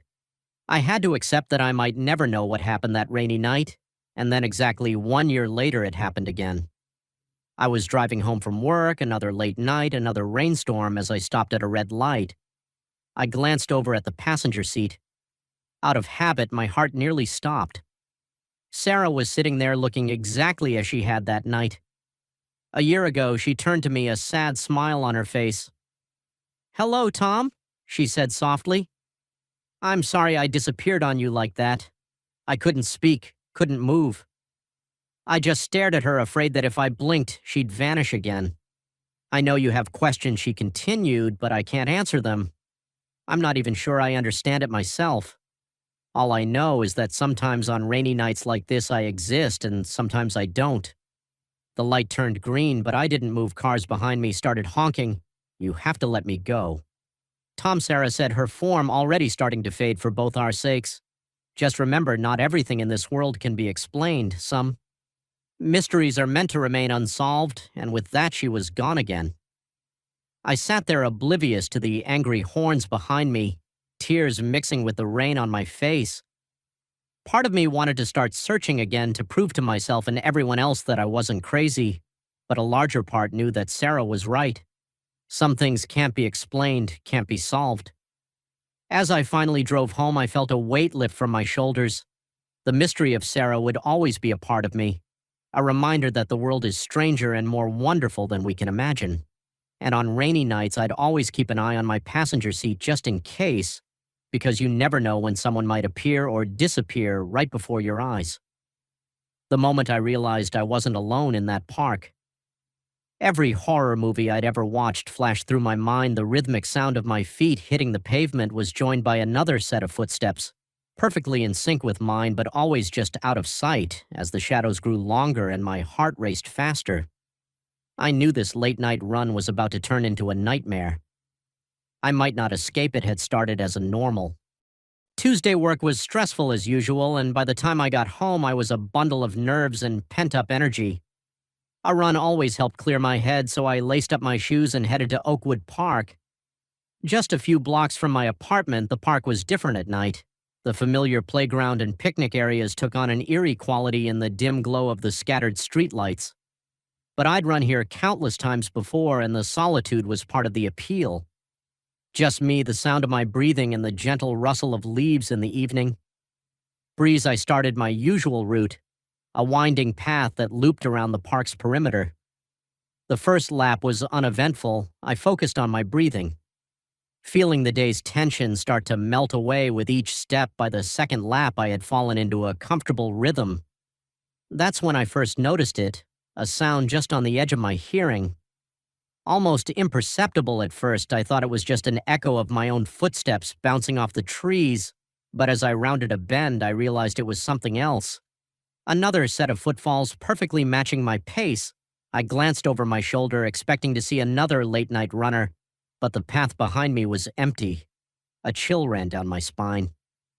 Despite the warmth of the evening, I picked up my pace slightly, telling myself I was being ridiculous. It was probably just an animal in the underbrush. Or maybe my imagination playing tricks on me, but the sound persisted, always behind me, always in perfect sync with my own steps. I tried varying my speed, even stopping abruptly at one point. Each time the phantom footsteps adjusted, maintaining that eerie synchronization. My heart was pounding now, and not just from the exertion. I felt exposed, vulnerable. The park that had always been my refuge suddenly felt like a trap. The trees that lined the path seemed to loom over me, their branches reaching out like gnarled fingers. I decided to cut my run short and head back to the park entrance as I turned onto the main path. I caught a flicker of movement in my peripheral vision, a dark shape just ducking behind a tree. "Hello," I called out, my voice sounding unnaturally loud in the quiet. "Park, is someone there?" No response, just the distant hum of traffic and the soft rustling of leaves. I started walking briskly towards the exit. Fighting the urge to break into a sprint running would make me look like prey. I thought better to stay calm and alert. The footsteps behind me quickened to match my new pace. They sounded closer now, no longer trying to hide their presence. I could hear the crunch of gravel, the soft thud of feet on grass. I couldn't help it. I ran, I sprinted down the path, my breath coming in ragged gasps. The footsteps behind me broke into a run as well. Growing louder, closer, I chanced another look over my shoulder and saw a figure emerging from the shadows, tall, unnaturally thin, moving with a fluid grace that seemed almost inhuman. I pushed harder, my legs burning with the effort. The park entrance was just ahead, the streetlights of the main road, a beacon of safety. Just a little further, something caught my foot, and I went sprawling onto the path. Pain shot through my hands and knees as they scraped against the gravel. I scrambled to get up, certain that at any moment I would feel hands grabbing me, pulling me back into the darkness. But when I turned around, there was nothing there. No shadowy figure, no sound of footsteps. Just the empty path stretching back into the dimly lit park. I didn't wait to see if my pursuer would reappear.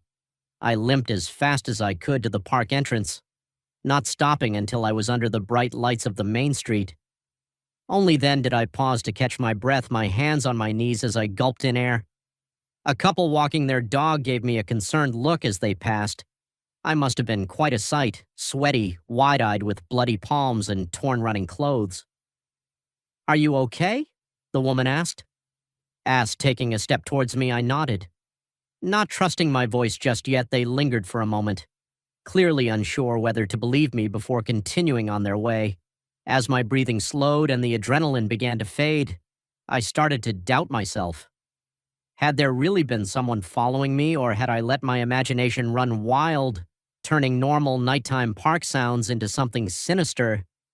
I looked back at the park entrance. Everything seemed peaceful now. No shadowy figures, no phantom footsteps, just a quiet, empty park at night. Shaking my head, I turned to walk home. I'd barely gone a block when I heard it again. Footsteps matching my pace. Exactly coming from just behind me, I whirled around, ready to confront whoever or whatever had been stalking me, but the sidewalk was empty.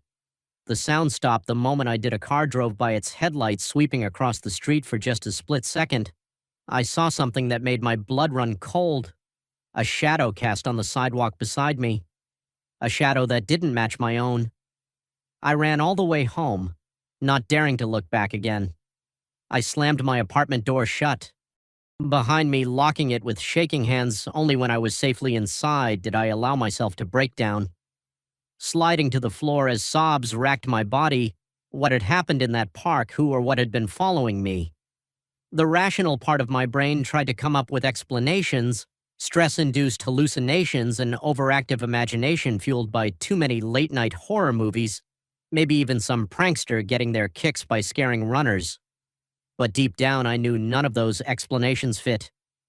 What I had experienced was something else, something that didn't belong in the world. As I understood it, I didn't sleep that night. Every creak of the floorboards, every rustle of the curtains in the breeze made me jump. I kept expecting to hear those footsteps outside my door, to see that impossibly tall, thin figure looming in my bedroom doorway. Morning came, and with it a semblance of normalcy in the harsh light of day. My experience in the park seemed almost laughable. I went to work trying to push the memories of the previous night to the back of my mind, but as evening approached, I felt that familiar dread creeping back, and the thought of going home, of being alone in my apartment as darkness fell, was unbearable. I stayed late at the office long after everyone else had gone home. When I finally left, I took a taxi instead of walking. Even though my apartment was only a few blocks away, as we drove past Oakwood Park, I found myself staring out the windows, scanning the shadows between the trees for a moment. I thought I saw something, a flash of movement, a figure standing unnaturally still among the bushes. The taxi driver must have noticed my unease. "Everything okay back there?" he asked. Meeting my eyes in the rearview mirror, I tore my gaze away from the park.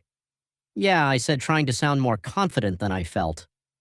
"Everything's fine," but I knew it wasn't, because as we drove away, I could have sworn I saw that figure step out onto the path, and even though we were moving, even though it was impossible, I heard it. Footsteps perfectly in sync with the motion of the car following me home. I haven't been back to Oakwood Park since that night. I've changed my running route, sticking to well-lit streets and populated areas, but sometimes when I'm walking home late or lying awake in the dark, I hear it, that soft, steady rhythm of footsteps, always just out of sight, and I wonder, are they getting closer? The scratching at the window was so faint at first I thought it was just the wind, but as the sound grew more insistent, a chill ran down my spine. I was miles from civilization, alone in a cabin I'd rented for a peaceful getaway, yet something was out there in the darkness trying to get in, and as I would soon discover, this was only the beginning of a nightmare that would push me to the brink of sanity. I booked the cabin on a whim, desperate for an escape from the chaos of city life and the pressure of my high-stress job. The listing had promised seclusion and tranquility, nestled deep in the woods with no neighbors for miles. It sounded perfect. The drive up had been beautiful, winding through dense forests and alongside crystal-clear streams. As I pulled up to the cabin, I felt a weight lift from my shoulders. The place was charming, if a bit rustic, a small 2-story log structure with a wide porch and large windows overlooking the surrounding wilderness. The first day was everything I'd hoped for. I hiked the nearby trails, breathed in the crisp mountain air, and spent the evening curled up by the fireplace with a good book. The silence was profound, broken only by the occasional call of a distant bird or the rustle of leaves in the breeze. It wasn't until the second night that things started to feel off. I'd gone to bed early, lulled by the peace and quiet, but sometime in the dead of night I jolted awake, my heart pounding for a moment. I couldn't pinpoint what had disturbed me. Then I heard footsteps slow and deliberate circling the cabin. I lay there barely breathing, straining my ears. The footsteps completed a circuit around the house, then paused a long moment of silence, followed broken, suddenly by a sharp tap on my bedroom window. I nearly leapt out of my skin. The rational part of my brain tried to come up with explanations. It was probably just a branch blown by the wind, or maybe some nocturnal animal. But as I listened, I heard it again, tap, tap, tap, too rhythmic, too intentional to be anything but a person. "Hello," I called out, my voice embarrassingly shaky. "Is someone there?" No response, just more tapping, growing more insistent. I reached for my phone, ready to call for help, only to remember with a sinking feeling that there was no cell service out here. The cabin had a landline for emergencies, but it was downstairs in the living room. Gathering my courage, I slipped out of bed and crept to the window with trembling hands. I pulled back the curtain just a crack. At first I saw nothing but darkness. Then a movement caught my eye, a figure standing at the edge of the woods, barely visible in the dim moonlight. As I watched, it raised a hand and waved slowly as if it knew I was looking. I let the curtain fall back into place, my mind reeling. This couldn't be happening. I was alone out here, miles from the nearest town. How could someone else be here? The tapping started again, this time at the living room window downstairs. I had to get to that phone, taking a deep breath. I crept out of the bedroom and down the stairs, wincing at every creak of the old wooden floorboards. The living room was dark, lit only by slivers of moonlight peeking through the curtains. I made it to the phone and picked up the receiver, nearly sobbing with relief when I heard a dial tone. My fingers shook as I dialed 9911911. "What's your emergency?" "There's someone outside my cabin," I whispered. Afraid the intruder might hear me. "They're trying to get in. I need help." "Okay, stay calm. What's your location?" I froze in my panic. I'd forgotten the exact address of the rental cabin. I don't know the exact address. It's a rental out in the woods, maybe 20 miles north of Pine GRV. There was a pause on the other end of the line. "Sir, we're going to need more information than that to send help. Are you in immediate danger?" Before I could answer, a loud thud came from the front door, like someone had thrown their whole body against it. I dropped the phone, terror coursing through me. The thewing continued, the old wooden door groaning under the assault. I looked around wildly for a weapon, anything to defend myself. My eyes landed on the fireplace poker just as I grabbed it. The door burst open with a sickening crack, and there, silhouetted in the doorway, was the figure I'd seen in the woods. It was tall, impossibly tall, its limbs too long and thin to be human. As it ducked to enter the cabin, I caught a glimpse of its face in the moonlight. My blood ran cold where there should have. Then eyes, there were only dark, empty sockets. I scrambled backwards. The poker held out in front of me like a sword. "Stay back!" I yelled, my voice cracking with fear. The creature tilted its head, regarding me with those empty eye sockets. Then, to my horror, it spoke. Its voice was like dry leaves rustling barely above a whisper. "We've been waiting for you," it said, "for so long. I managed to choke out. As if in answer, more figures appeared in the doorway behind the first 3, 4, 5 of them. All with the same elongated limbs and eyeless faces, they began to advance into the room, moving with an unnatural grace. I swung the poker wildly, but it passed right through the nearest creature as if it were made of smoke. In that moment, I realized that whatever these things were, they weren't physical beings. They were something else, something not of this world. I ran up the stairs into the bedroom, slamming the door behind me. I pushed the heavy oak dresser in front of it, knowing even as I did so that it was futile. These things didn't need doors. Sure enough, they began to seep into the room, passing through the walls as if they were no more substantial than mist. They surrounded me, their eyeless gazes boring into me. What do you want? I cried. Pressing myself against the wall to show you the first one, said to open your eyes. It reached out a long, spindly hand towards my face. I tried to pull away, but I was frozen in place, unable to move. As its cold fingers touched my forehead, the world around me began to shift and warp. The walls of the cabin melted away, replaced by swirling cosmic vistas. I saw impossible geometries, heard sounds that no human ear was meant to hear in that moment. I understood these beings weren't evil, weren't here to harm me. They were messengers, guardians of some greater truth that lay just beyond the veil of our reality. They showed me wonders and horrors beyond imagination, the birth and death of universes, the grand cosmic dance of creation and destruction. I saw my own life, my own death played out across the tapestry of time. When I came back to myself, I was lying on the floor of the bedroom. Sunlight was streaming through the windows and birds were chirping outside. The creatures were gone, leaving no trace of their presence. I staggered to my feet, my mind reeling from what I'd experienced. Had it all been a dream, a hallucination brought on by stress and isolation? But as I caught sight of my reflection in the mirror, I knew it had been real. My hair had turned stark white, and in my eyes I could see the echoes of the cosmic vastness I'd witnessed. I left the cabin that day, driving back to the city in a daze. I tried to tell others what had happened, but the words always fell short. How could I describe the indescribable in the years since I've never been able to shake the memory of that night? Sometimes when I'm alone in the dark, I hear those footsteps again circling, and part of me, God help me, longs to see those eyeless faces once more, to peer again. Beyond the veil of our limited reality, because once you've glimpsed the true nature of the universe, how can you ever be content with the mundane? Again, I know that they're still out there waiting. And someday I think I might just go back to that cabin in the woods to see what other truths they have to show me. The first time I heard the footsteps in the attic, I dismissed them as the house settling, but when I found the half-eaten sandwich on the dusty floor, I knew with chilling certainty that I wasn't alone. Someone or something was living above my head, and I was about to uncover a secret that would turn my quiet house-sitting gig into a waking nightmare. It was supposed to be an easy job.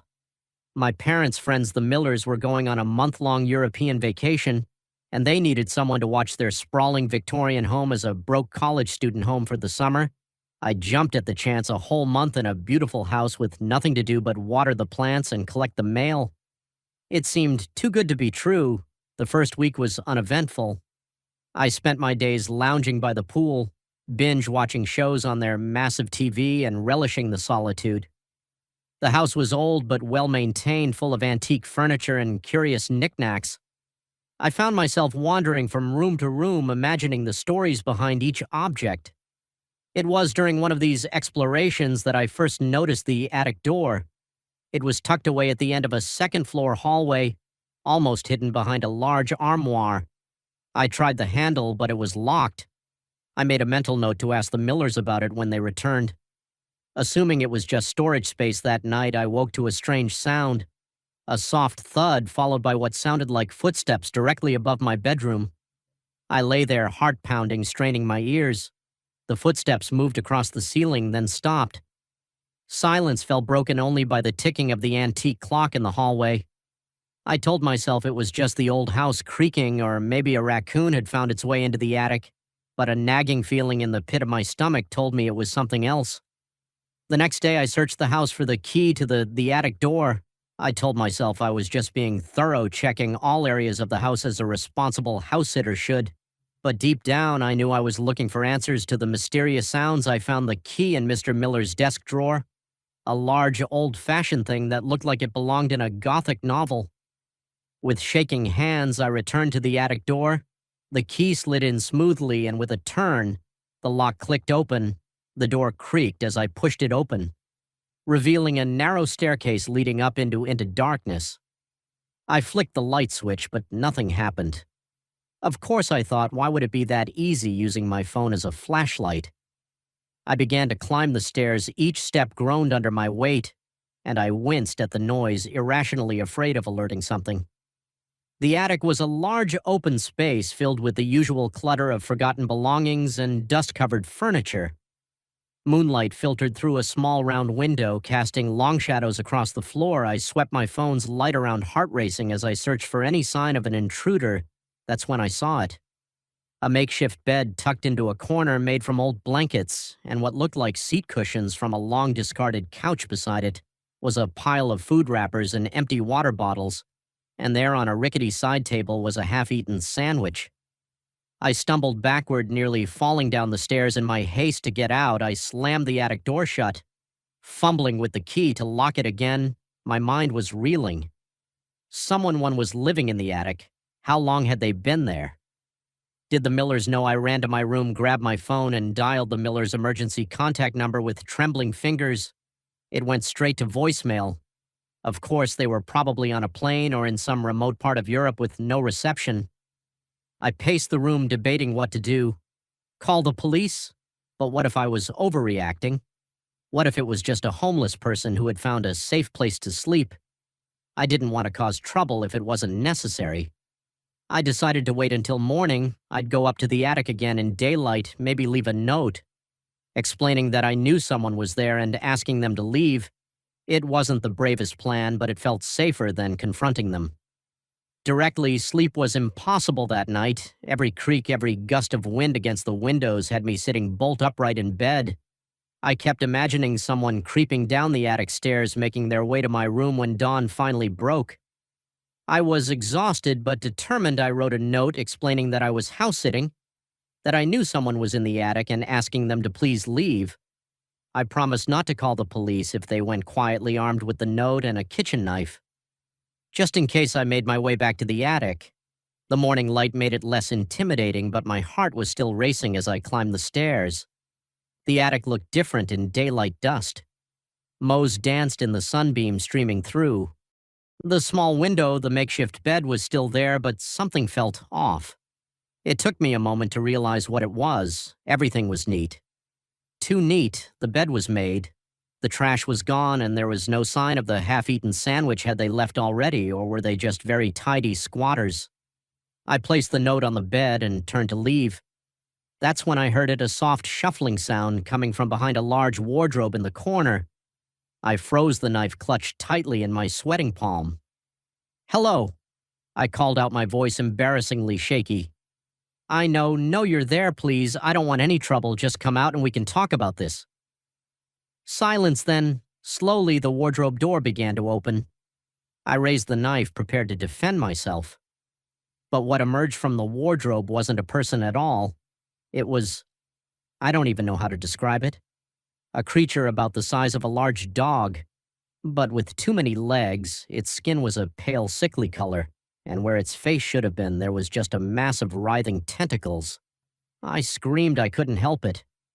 The creature made a high-pitched keening noise in response and scuttled towards me with alarming speed. I turned and ran, taking the attic stairs 2 at a time, not caring about the thunderous noise I was making. I burst out of the attic and slammed the door shut.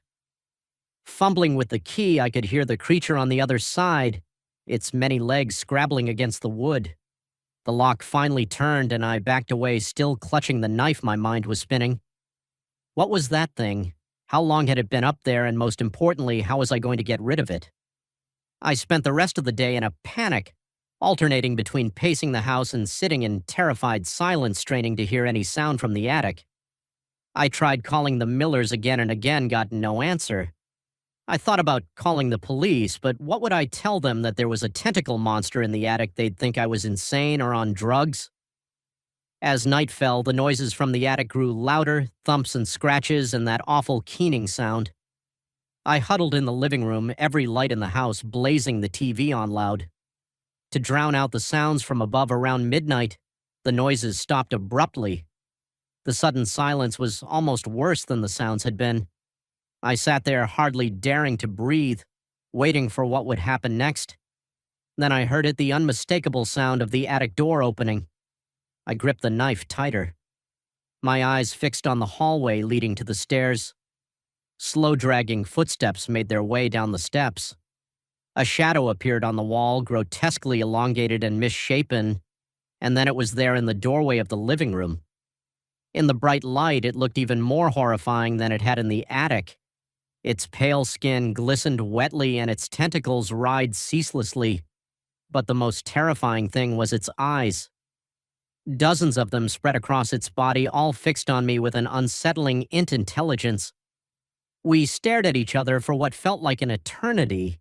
Then, to my utter shock, it spoke, not with words, but directly into my mind. "Thank you," it said, its mental voice surprisingly gentle for not calling others, for giving me a chance to explain. I couldn't respond. I was too terrified, too confused. I mean, you no harm. It continued, "I am lost far from home. I found safety here in this quiet place. But now I must go. Others will come looking soon." Before I could process what was happening, the creature turned and moved with surprising grace towards the front door. It opened the door with one of its many limbs and paused on the threshold. "Forget it," said, turning its many eyes towards me one last time, "for your own peace. Forget what you've seen," and then it was gone, melting into the darkness outside. I'd like to say I did forget that I went on with my life as if nothing had happened, but how do you forget something like that? How do you go back to normal after you've seen proof that the world is so much stranger, so much more terrifying and wondrous than you ever imagined?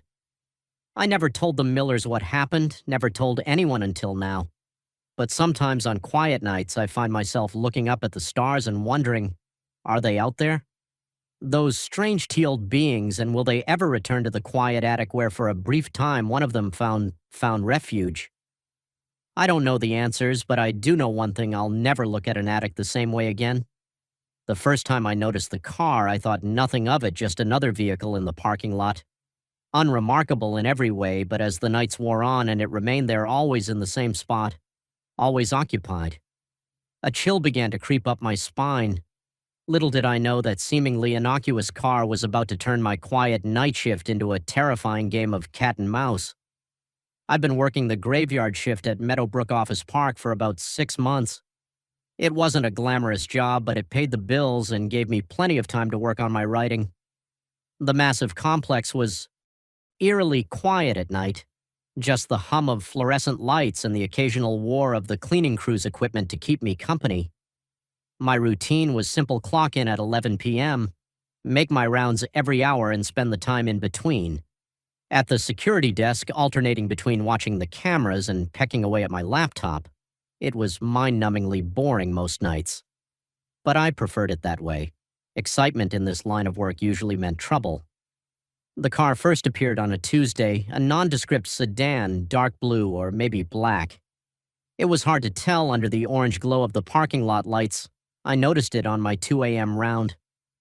Parked in the far corner of the lot, the windows were tinted, but I could make out the silhouette of someone sitting in the driver's seat. I made a note of it in my log, but didn't think much more about it. Probably just someone taking a break on a long drive, or maybe a couple looking for some privacy, as long as they weren't causing trouble. It wasn't my problem, but the next night it was there again, same spot, same silhouette behind the wheel. I frowned as I noted it in the log for the second night in a row. Coincidence, I told myself, nothing to worry about. By the fifth night, I couldn't shake the feeling that something was off. The car was always there, always occupied, always still. I never saw it arrive or leave. It was as if it materialized out of thin air each night, bringing its mysterious occupant with it. I debated calling the police, but what would I tell them? That I was spooked by a parked car? They'd laugh me off the phone. Besides, technically, the vehicle wasn't doing anything wrong. Public parking lot, no signs prohibiting overnight stays on the seventh night. Things changed. I was at my desk, engrossed in a particularly tricky scene in my novel, when movement on one of the security monitors caught my eye. The car was moving slowly, cruising through the parking lot. It made a complete circuit before returning to its usual spot. My heart was pounding as I watched the figure in the driver's seat for the first time. They moved, turning their head to look directly at the camera. A chill ran down my spine. There was no way they could know where the cameras were unless they'd been studying the lot, studying us. I picked up the phone, my hand hovering over the keypad, but before I could dial the figure in the car, raised their hand and waved. Not a friendly wave, but a slow, deliberate movement, a message they knew I was watching. I slammed the phone down and stood up so fast my chair toppled over. This was too much. I needed to confront this person, find out what they wanted armed with. Nothing but my flashlight and a tenuous grasp on my courage, I headed for the parking lot. The night air was cool on my face as I stepped outside, a stark contrast to the sweat beading on my forehead. The parking lot stretched out before me, a sea of shadows and reflected moonlight, and there in its usual spot sat the car. I approached slowly, my footsteps sounding unnaturally loud in the quiet night. As I got closer, I could see the figure more clearly. A man, I thought, though it was hard to be sure. He sat perfectly still, facing forward, showing no reaction. It turned, heading straight for the main entrance of the building. My building, where I sat alone and increasingly terrified. I scrambled to lock down the building, my fingers fumbling with the security system controls. Just as I hit the final button, I heard it, the squeal of tires on pavement, followed by the sickening crunch of metal on metal. He had rammed the front doors. Alarms blared as I grabbed my phone. Finally making the call I should have made days ago. 911. What's your emergency? There's someone trying to break into Meadowbrook Office Park. I shouted over the noise. He's rammed his car into the building. Please send someone quickly. I could hear the car's engine revving. The sound of the man trying to dislodge his vehicle from the mangled doors. Any second now he'd break through. Sir, stay calm. Officers are on their way. Are you in a safe location? Safe was anywhere safe from this madman. I'm in the security office, I said. But I don't think another crash cut me off. He was through the doors. He's inside. I whispered into the phone. Oh God, he's inside the building. I could hear footsteps now, slow and deliberate, echoing through the empty halls. The power had cut out when he hit the building, and the emergency lights cast long, shifting shadows. Every corner, every doorway could be hiding my stalker. Sir, are you there? The 911 operator's voice sounded tinny and far away.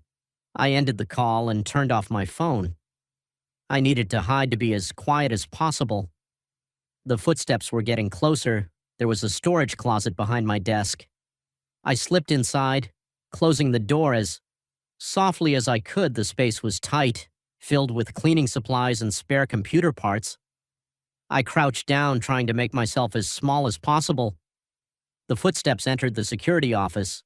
I held my breath, afraid that even the sound of my breathing might give me away. Through a crack in the door, I could see a sliver of the room.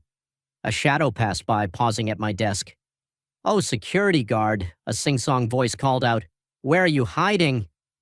I pressed my hand against my mouth, stifling a whimper. The voice was filled with a horrible glee, like this was all some twisted game. Come out wherever you are. He continued, don't you want to know why I've been watching you all this time? I didn't move, didn't breathe. The shadow moved again, and I caught a glimpse of the man for the first time in full light. He was ordinary looking, which somehow made him even more terrifying. This wasn't some movie monster. This was just a man. A man with a wide, manic grin and eyes that gleamed with malice. He was standing right in front of the closet now. Surely he could hear my heart pounding. It seemed to echo in the small space, a drum beating out my terror. His hand reached for the doorknob. In the distance, I heard sirens. The cavalry was coming, but would they be in time? The doorknob began to turn. I closed my eyes, waiting for the inevitable, but then the sirens grew louder, much louder. The man paused. Well, he said, his voice now tight with anger. Looks like our game will have to wait for another night. The shadow moved away. I heard rapid footsteps, then the screech of tires. By the time the police burst into the office, the man was long gone. They found me still crouched in that closet, shaking and unable to speak.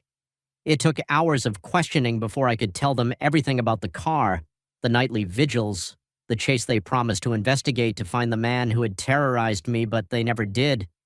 The car was found abandoned a few miles away, wiped clean of prints.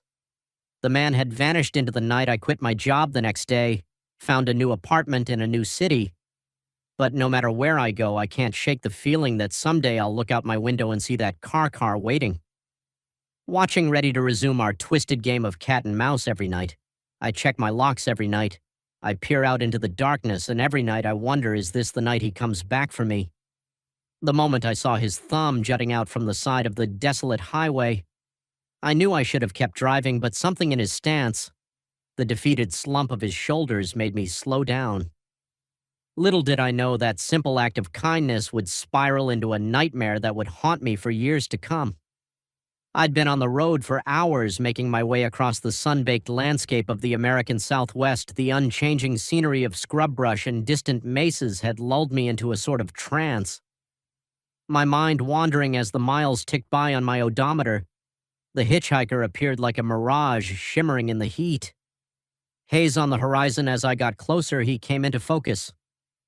A man in his mid-30s, I guessed, with sun-weathered skin and clothes that had seen better days. He looked harmless enough, just another traveler down on his luck.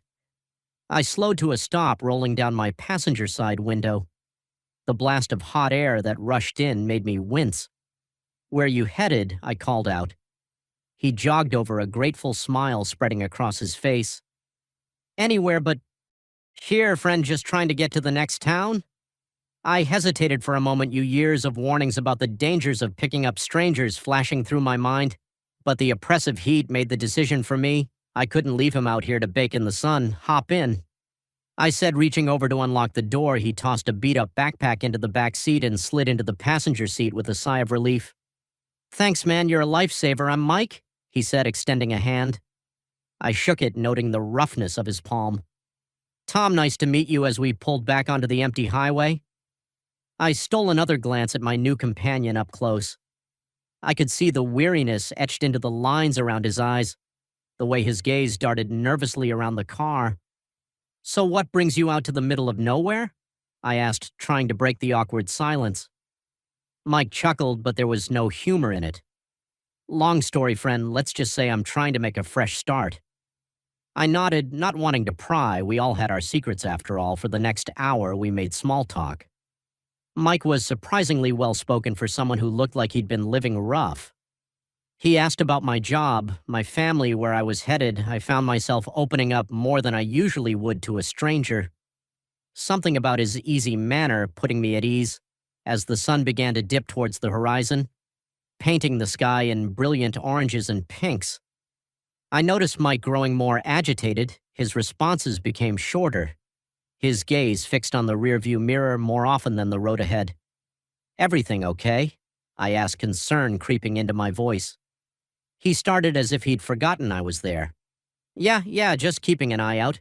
I didn't know, but I nodded. Anyway, the unease that had been slowly building in my gut suddenly spiked. Something was off about this whole situation, but I couldn't put my finger on. "What look?" Mike said abruptly. "I need you to take the next exit." I frowned. "The next exit?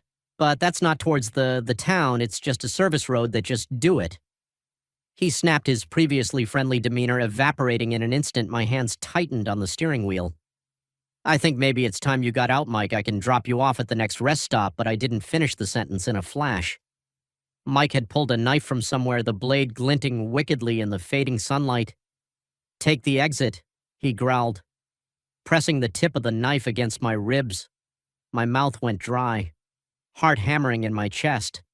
I nodded, not trusting myself to speak. I took the exit, the car bumping along the poorly maintained service road. My mind raced, trying to figure a way out of the situation.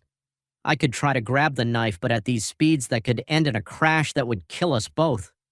"Keep driving," Mike instructed, his voice tight with tension, "and don't try anything stupid." We drove in tense silence for what felt like hours but was probably only minutes. The service road wound through increasingly rugged terrain, the scrubland giving way to rocky outcroppings. Finally, Mike spoke again. "Pull over here." I did as I was told, bringing the car to a stop in a small clearing surrounded by large boulders. The engine ticked as it cooled in the rapidly chilling desert air. "Get out," Mike ordered, gesturing with a knife on shaky legs. I exited the car. Mike followed, keeping the knife trained on me. "Walk," he said, nodding towards a narrow path leading between two towering rocks. As we walked, the reality of my situation began to sink in. We were miles from anywhere. No one knew where I was, and I was at the mercy of a man with a knife. and God knows what intentions. Listen, Mike, I said, trying to keep my voice steady. Whatever's going on, we can figure this out.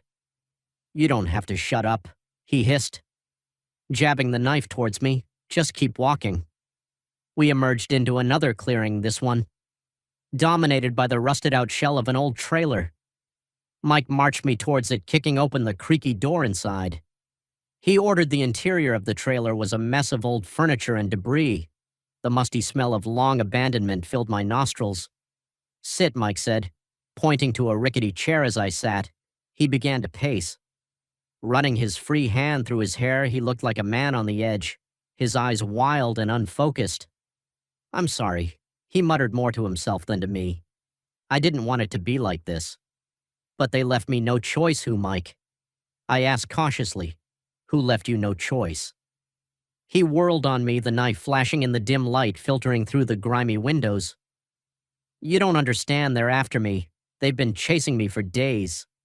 I thought I'd lost them, but then I saw that black SUV on the highway, and I knew they'd found me again. My mind reeled. Had I seen a black SUV? I couldn't remember the highway had been so empty for so long. Mike, I said, trying to keep my voice calm and reasonable, I didn't see any SUV, I think. Maybe you're confused, maybe dehydrated from being out in the heat. Why don't we go back to my car, get some water, and— No, he shouted, making me flinch. We can't go back. They'll be waiting. They're always waiting. He resumed his pacing, muttering to himself. I watched him, my fear slowly being replaced by pity. This man wasn't a hard-ed criminal. He was scared, possibly delusional. Who are they, Mike? I asked softly. He stopped, fixing me with a haunted stare. The ones who want what I found, the ones who do anything to keep it secret. What did you find? Mike hesitated, then reached into his pocket. He pulled out a small object clenched tightly in his fist. Slowly, he opened his hand. In his palm sat a small metallic cube. No bigger than a die, its surface was covered in swirling patterns that seemed to shift and move. As I looked at them, I found it out in the desert, Mike whispered at first. I thought it was just some weird rock, but then it showed me things, terrible, wonderful things. The truth about everything. I stared at the cube, mesmerized. The patterns did seem to be moving, forming and reforming into impossible shapes. Mike, I said, tearing my gaze away from the object. I think that thing might be dangerous. Maybe we should— A sudden noise outside cut me off, the crunch of tires on gravel. Mike's eyes went wide with terror. They're here. He breathed before I could react. He shoved the cube into my hand. Take it. He hissed. Run, don't let them get it. Then he was gone, bolting out the back of the trailer. I sat there stunned, the cube feeling impossibly heavy in my palm.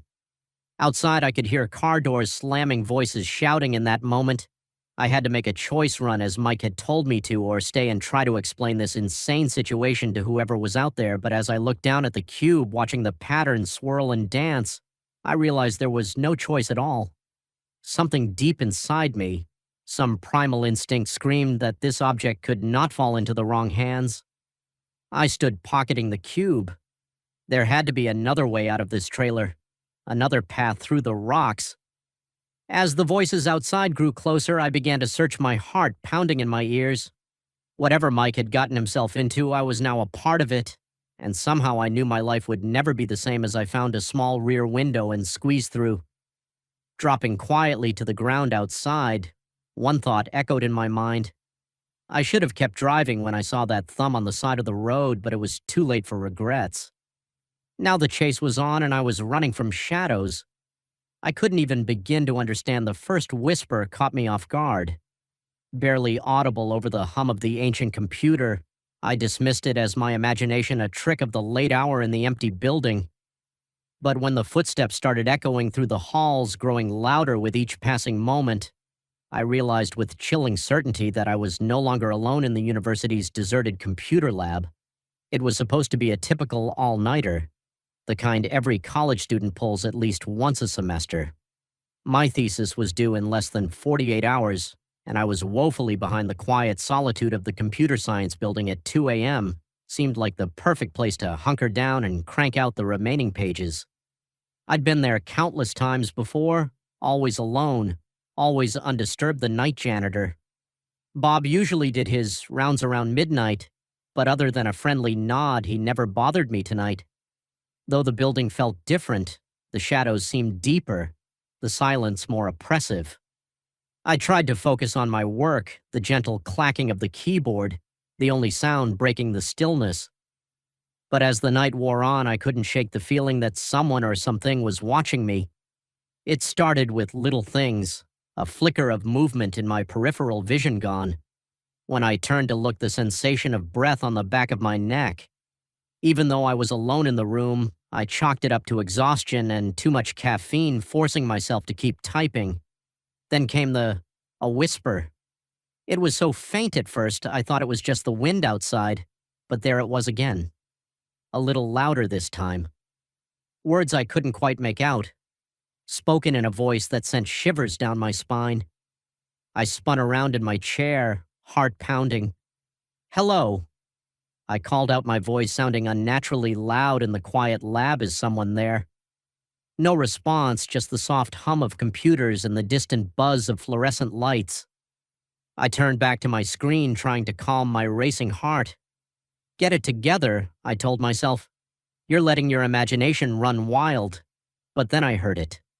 Footsteps slow and deliberate coming from the hallway outside. They weren't the familiar shuffle of Bob's worn-out sneakers. These were different, a sharp rhythmic click-clack that echoed off the linoleum floors. I froze my fingers, hovering over the keyboard. The footsteps grew closer, pausing just outside the lab door. I held my breath, waiting. The door handle turned slowly, the ancient hinges creaking as it opened. I spun around, expecting to see a security guard or maybe a fellow student, but there was no one there. The doorway gaped open, revealing only the darkened hallway. "Beyond hello," I called again, my voice shaking slightly. "This isn't funny. Who's there?"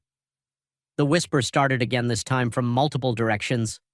They seemed to be coming from the walls themselves, a coffin of unintelligible murmurs that made my skin crawl. I stood up, my legs trembling. This was insane. I needed to get out of here. Thesis be damned. I grabbed my backpack and headed for the door, only to stop short. As the whispers suddenly ceased, the silence that followed was deafening. Then from somewhere deep within the building came a scream. It was unlike anything I'd ever heard before, a sound of pure terror and agony that echoed through the empty halls. I ran out of the lab, down the hallway, my footsteps thundering in the silence that followed the scream. I reached the stairwell and took the steps two at a time, my breath coming in ragged gasps as I reached the ground floor.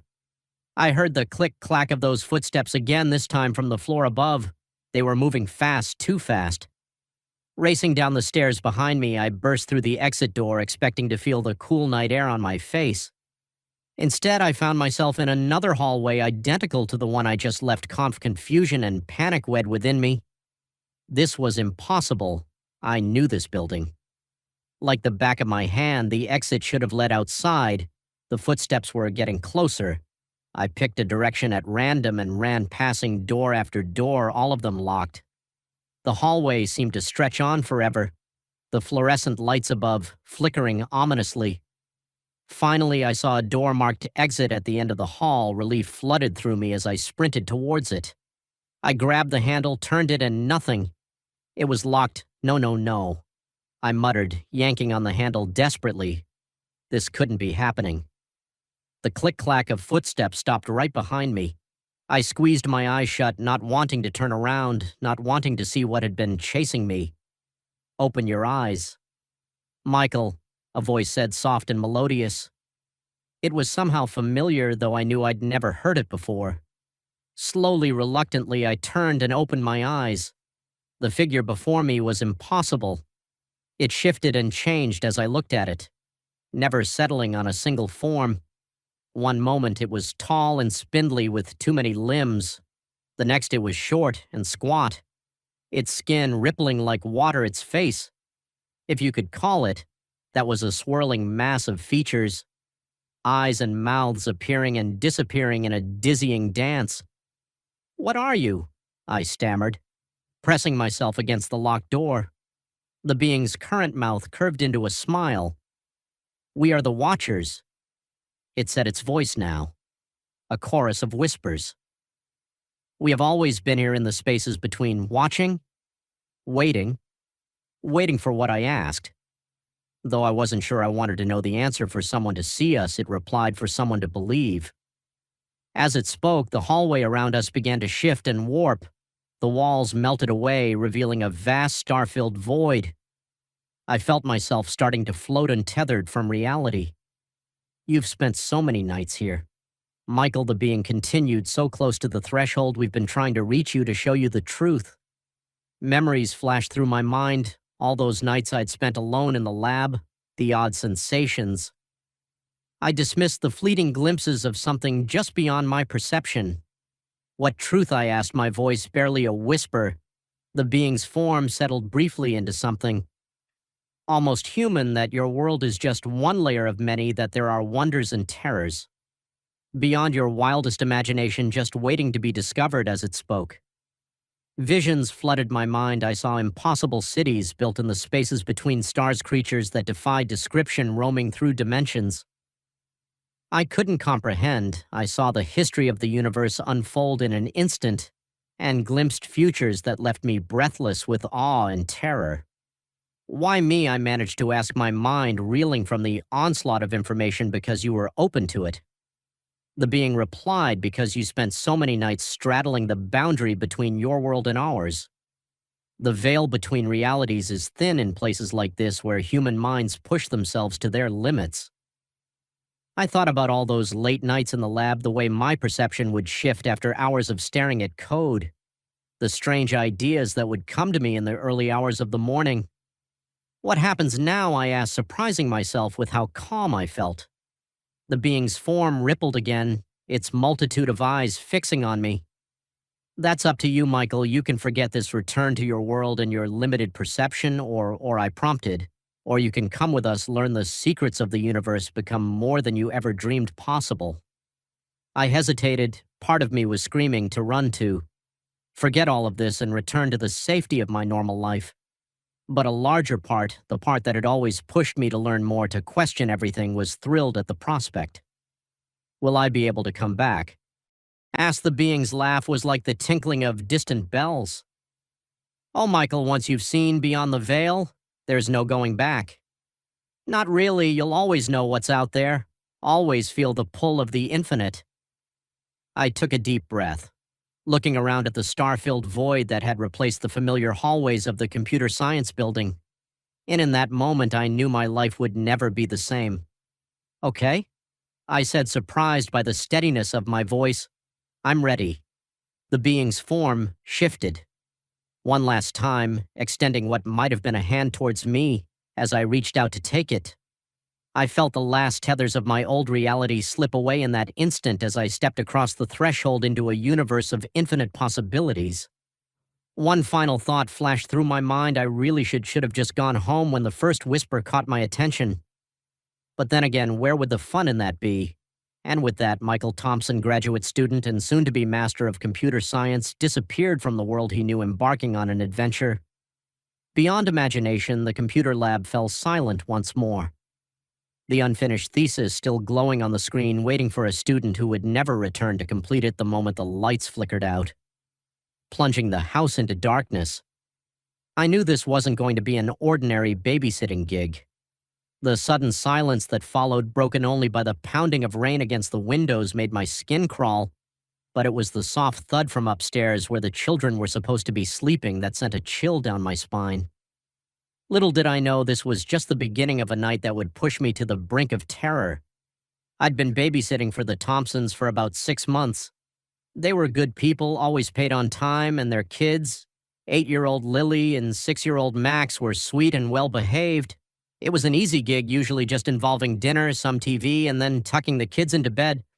Before I spent the rest of the night doing homework or watching Netflix, this particular Friday night had started like any other. Mr. and Mrs. Thompson left for their date night around 7 p.m., leaving me with instructions to have the kids in bed by 9. We had pizza for dinner, played a few board games, and then I heard them upstairs for their baths and bedtime stories. By 9:30, both kids were tucked in and I thought fast asleep. I settled onto the living room couch with my laptop ready to catch up on some essays I had to. That's when the storm hit. It came out of nowhere, the sky opening up with a fury that made the windows rattle. Lightning flashed, followed almost immediately by a deafening crack of thunder. The lights flickered once, twice, and then went out completely. I sat there in the sudden dark, my heart pounding. Power outages weren't uncommon during storms, but something about this felt different. The air seemed charged heavy with a tension I couldn't explain. That's when I heard it, a soft thud from upstairs, followed by what sounded like footsteps. My first thought was that the thunder had woken one of the kids. I grabbed my phone, using its flashlight to navigate through the dark house. "Lily Max," I called out as I climbed the stairs. "It's okay, guys, it's just a storm." No response. The upstairs hallway was pitch black, my phone's light barely cutting through the gloom. I approached Lily's room first, pushing open the door slowly. "Lily," I whispered, shining the light towards her bed. My blood ran cold. The bed was empty, the covers thrown back as if she'd left in a hurry, trying to quell the rising panic in my chest. I turned to Max's room. "Please be there." I thought desperately. Please just be hiding from the storm, but Max's bed was empty too. Both children gone. "Lily Max," I called out, my voice echoing through the empty hallway. "This isn't funny. Come out now."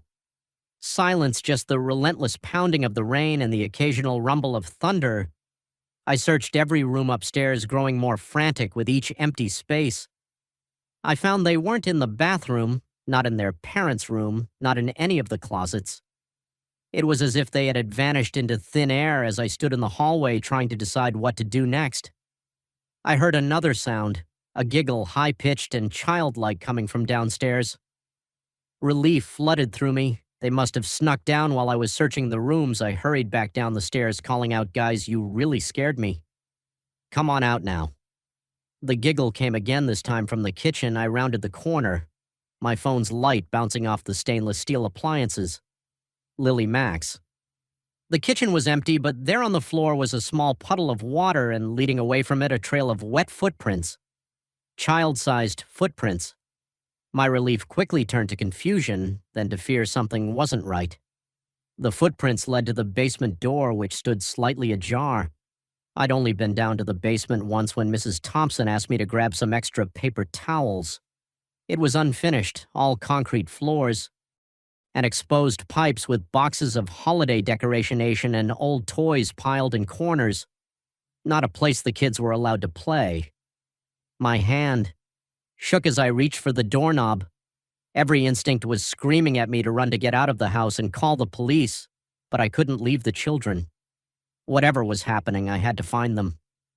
The basement stairs creaked under my feet as I descended, my phone's light casting long, shifting shadows. The air grew colder with each step, and I could smell the damp, musty odor of the underground space. "Lily Max," I called out again, my voice sounding small and frightened, even to my own ears. "Please come out. You're not in trouble." "I promise." A rustling sound came from behind a stack of boxes. I moved towards it slowly, my heart pounding so hard I thought it might burst from my chest. "Guys," I whispered, peering around the boxes. What I saw made me stumble back. A scream caught in my throat. It looked like Lily and Max, but wrong. Their skin was pale, almost translucent. Their eyes too large and dark. In their small faces, they stood unnaturally still, water dripping from their soaked pajamas. "What's going on?" I managed to stammer. "What happened to you?" They smiled in unison, an eerie, too-wide grin that sent shivers down my spine when they spoke. It was with one voice, a sound that seemed to come from everywhere and nowhere. "At once we went for a swim. They said, 'Won't you join us?'" I shook my head, backing away slowly. This couldn't be real. I must have fallen asleep on the couch. This was just some bizarre nightmare. The children, or whatever they were, took a step forward. "Don't you want to play with us, Sarah?" They asked, their voices taking on a sing-song quality. "The water's so nice and cool." Stay back? I warned, though my voice shook with fear. What have you done with the real Lily and Max? They tilted their heads in perfect synchronization, those two large eyes blinking slowly. We are Lily and Max.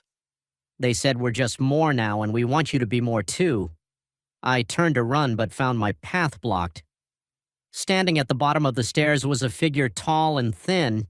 Its features hidden in shadow water dripped from its long, spindly limbs, forming a puddle on the concrete floor. "Who are you?" I asked, my voice barely above a whisper. "What do you want?"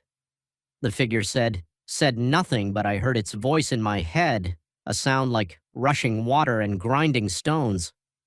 "We are the Beneath," it said. "We have always been here in the dark places, the wet places, waiting. Waiting for what I asked, though. I feared I already knew the answer for someone to invite us in," the children said from behind me, "and now we're here and we're so very hungry." I looked frantically around the basement, searching for any means of escape. My eyes landed on a small window set high in the wall. It would be a tight squeeze, but it might be my only chance. I feinted to the left, then sprinted right, aiming for a stack of boxes beneath the window behind me. I heard the patter of small feet and the heavier tread of the tall figure.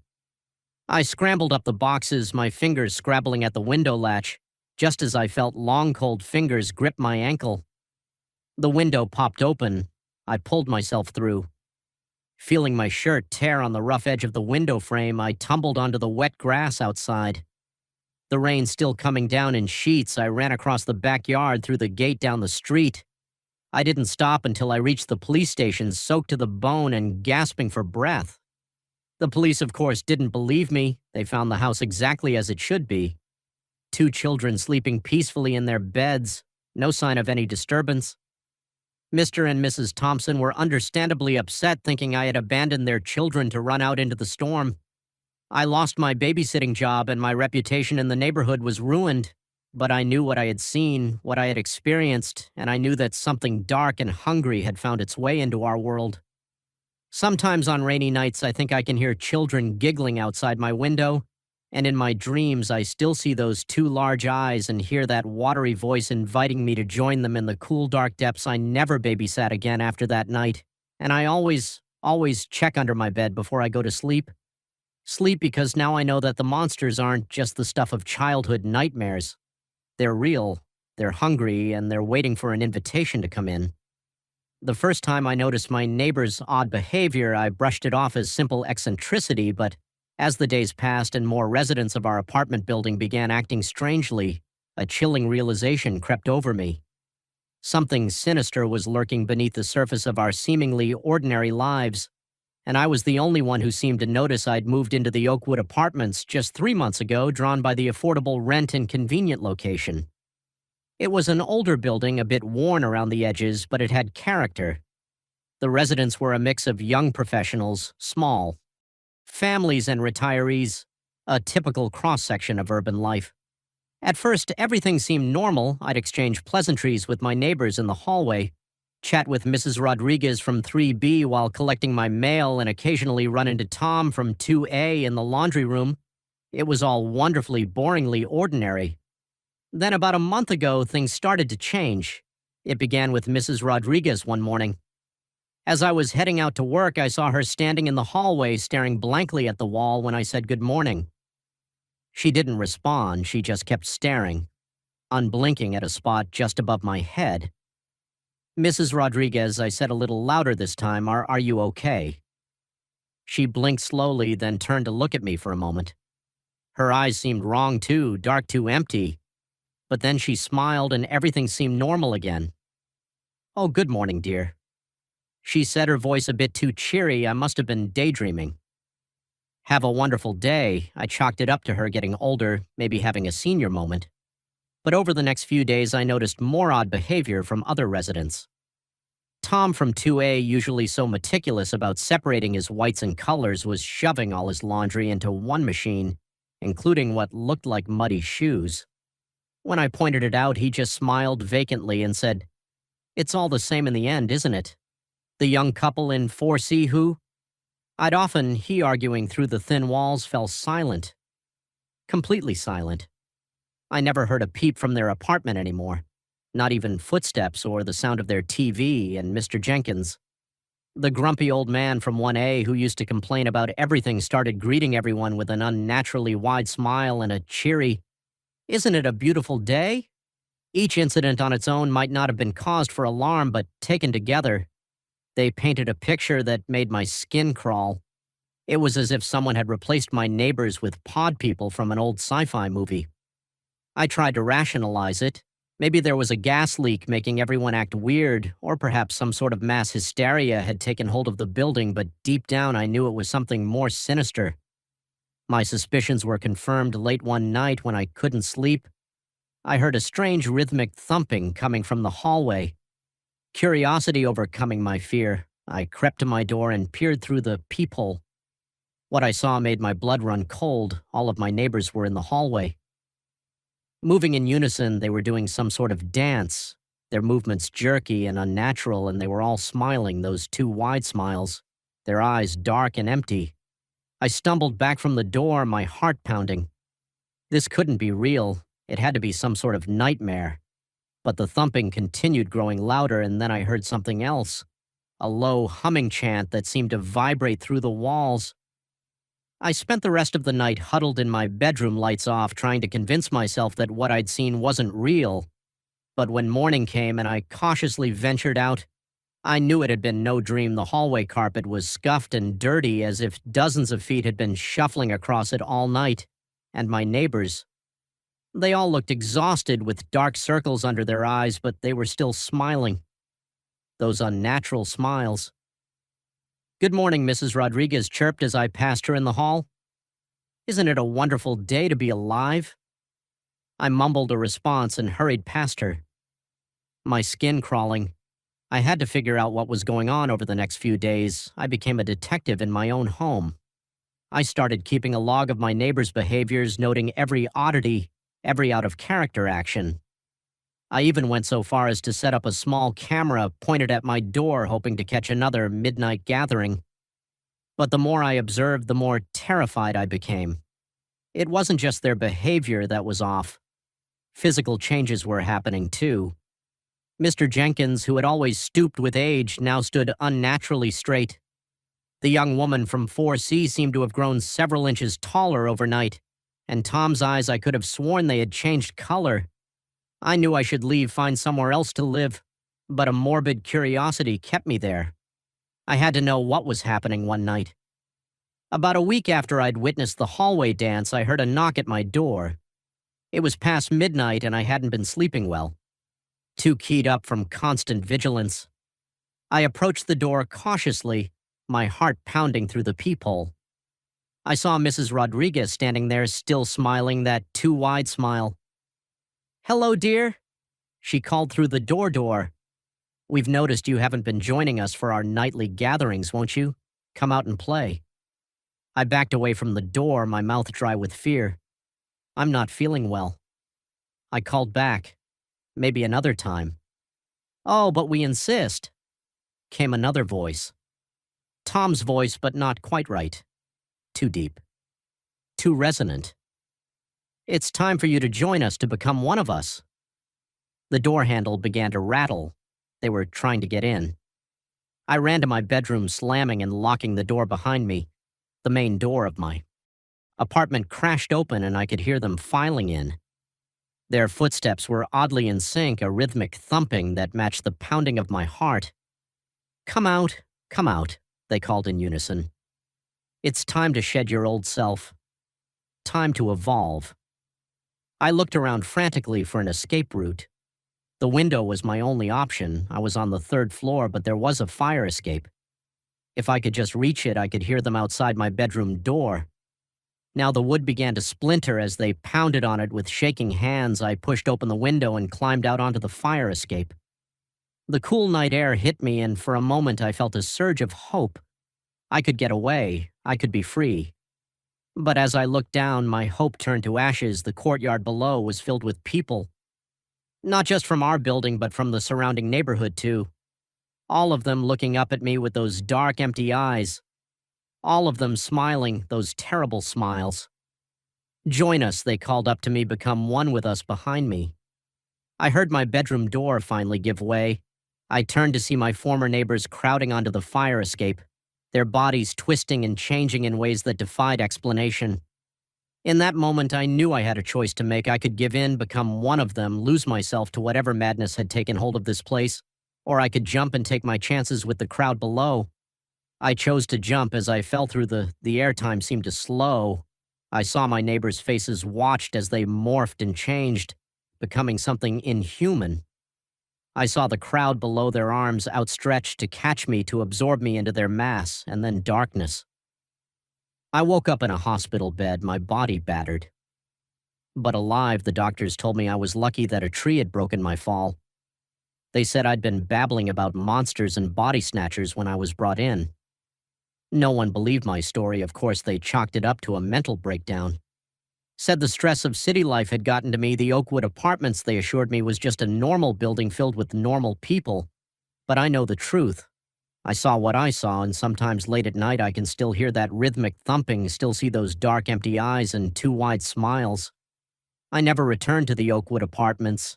I moved far away to a small town where I thought I'd be safe. But every so often I'll see someone on the street whose smile is just a little too wide, whose eyes are just a little too dark, and I wonder how far has it spread, and how long before there's nowhere left to run the moment. I saw those desperate eyes peering out from the back window of the van. I knew my quick pit stop was about to turn into a nightmare. What I didn't realize was that by the end of the night I'd be running for my life, questioning everything I thought I knew about the quiet highways of Middle America.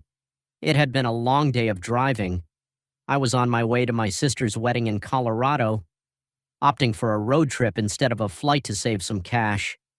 The monotony of the highway had lulled me into a kind of trance, the yellow lines blurring together as I pushed on through the night. When I saw the sign for a rest stop coming up, I decided to pull in. My gas tank was running low and my bladder wasn't far behind. Plus, I figured some caffeine wouldn't hurt to keep me alert for the last leg of the journey. The rest stop was like any other I'd seen across the country, a small building housing restrooms and vending machines, a couple of picnic tables, and a dimly lit parking lot. At this late hour, it was nearly deserted, just a couple of semis in the far corner, their drivers presumably catching some sleep, and a dark van parked near the building. I pulled up to the gas pump, stretching as I got out of my car. The night air was cool on my face, a welcome change from the stuffy interior of my vehicle as I started to fill up my tank. Movement caught my eye. The van's back window was dirty and tinted, but I could swear I saw a face pressed against it. A woman's face, her eyes wide with what looked like fear. She seemed to be mouthing something, but I couldn't make it out. I blinked and the face was gone. Had I imagined it, the long hours on the road must be getting to me. I thought. I shook my head and finished filling up my tank as I walked towards the building to use the restroom. I passed by the van. It was an older model, rusty around the edges with no windows except for the ones in front and back. Something about it made me uneasy, but I couldn't put my finger on why. Inside the rest stop building, I used the facilities and then made my way to the vending machines. As I was deciding between a Coke and a coffee, the door burst open. A man walked in, his eyes darting around nervously. He was tall and wiry with a scraggly beard and clothes that had seen better days. Our eyes met, and for a moment I saw something in his gaze that made my blood run cold. It was a look of desperation, of barely contained violence. Then he blinked and it was gone, replaced by a forced smile. "Evening," he said, his voice gruff. "Nice night for a drive, huh?" I nodded, not trusting myself to speak. He walked past me to the restroom and I let out a breath. I didn't realize I'd been holding. Something was very wrong here. I quickly grabbed my coffee and headed back to my car. As I passed the van again, I heard it, a soft thumping sound coming from inside. I paused, straining my ears. There it was again, followed by what sounded like a muffled cry. My heart started racing. The face in the window, the strange man, the sounds from the van. It all added up to something sinister. I knew I should just get in my car and drive away, pretend I hadn't seen or heard anything, but I couldn't. If someone was in trouble, I couldn't just leave them. I approached the van cautiously, my phone in my hand. 911 already dialed and ready to call. As I got closer, the thumping got louder. I reached out my hand, shaking, and knocked on the side of the van. "Hello," I called out softly. "Is someone in there? Do you need help?" The thumping stopped abruptly for a moment. There was silence then, so quietly I almost missed it. A woman's voice. "Please help us. My blood ran cold us." There was more than one person in there before I could respond.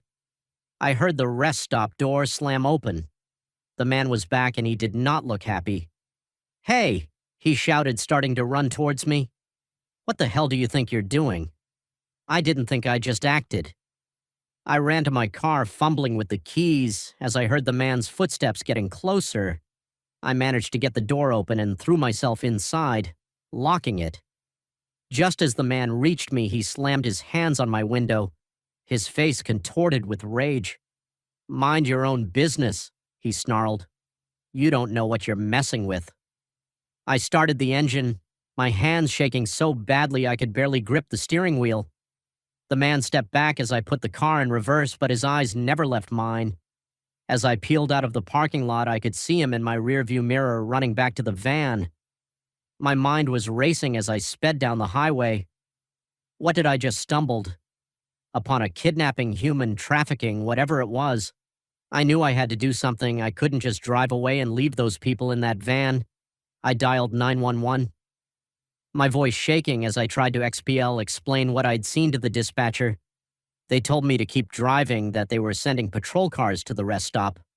But as I hung up, I saw headlights in my rearview mirror. Headlights that were getting closer at an alarming speed. It was the van. My heart felt like it was going to beat out of my chest.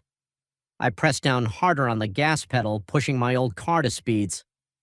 It was never designed for, but the van was faster.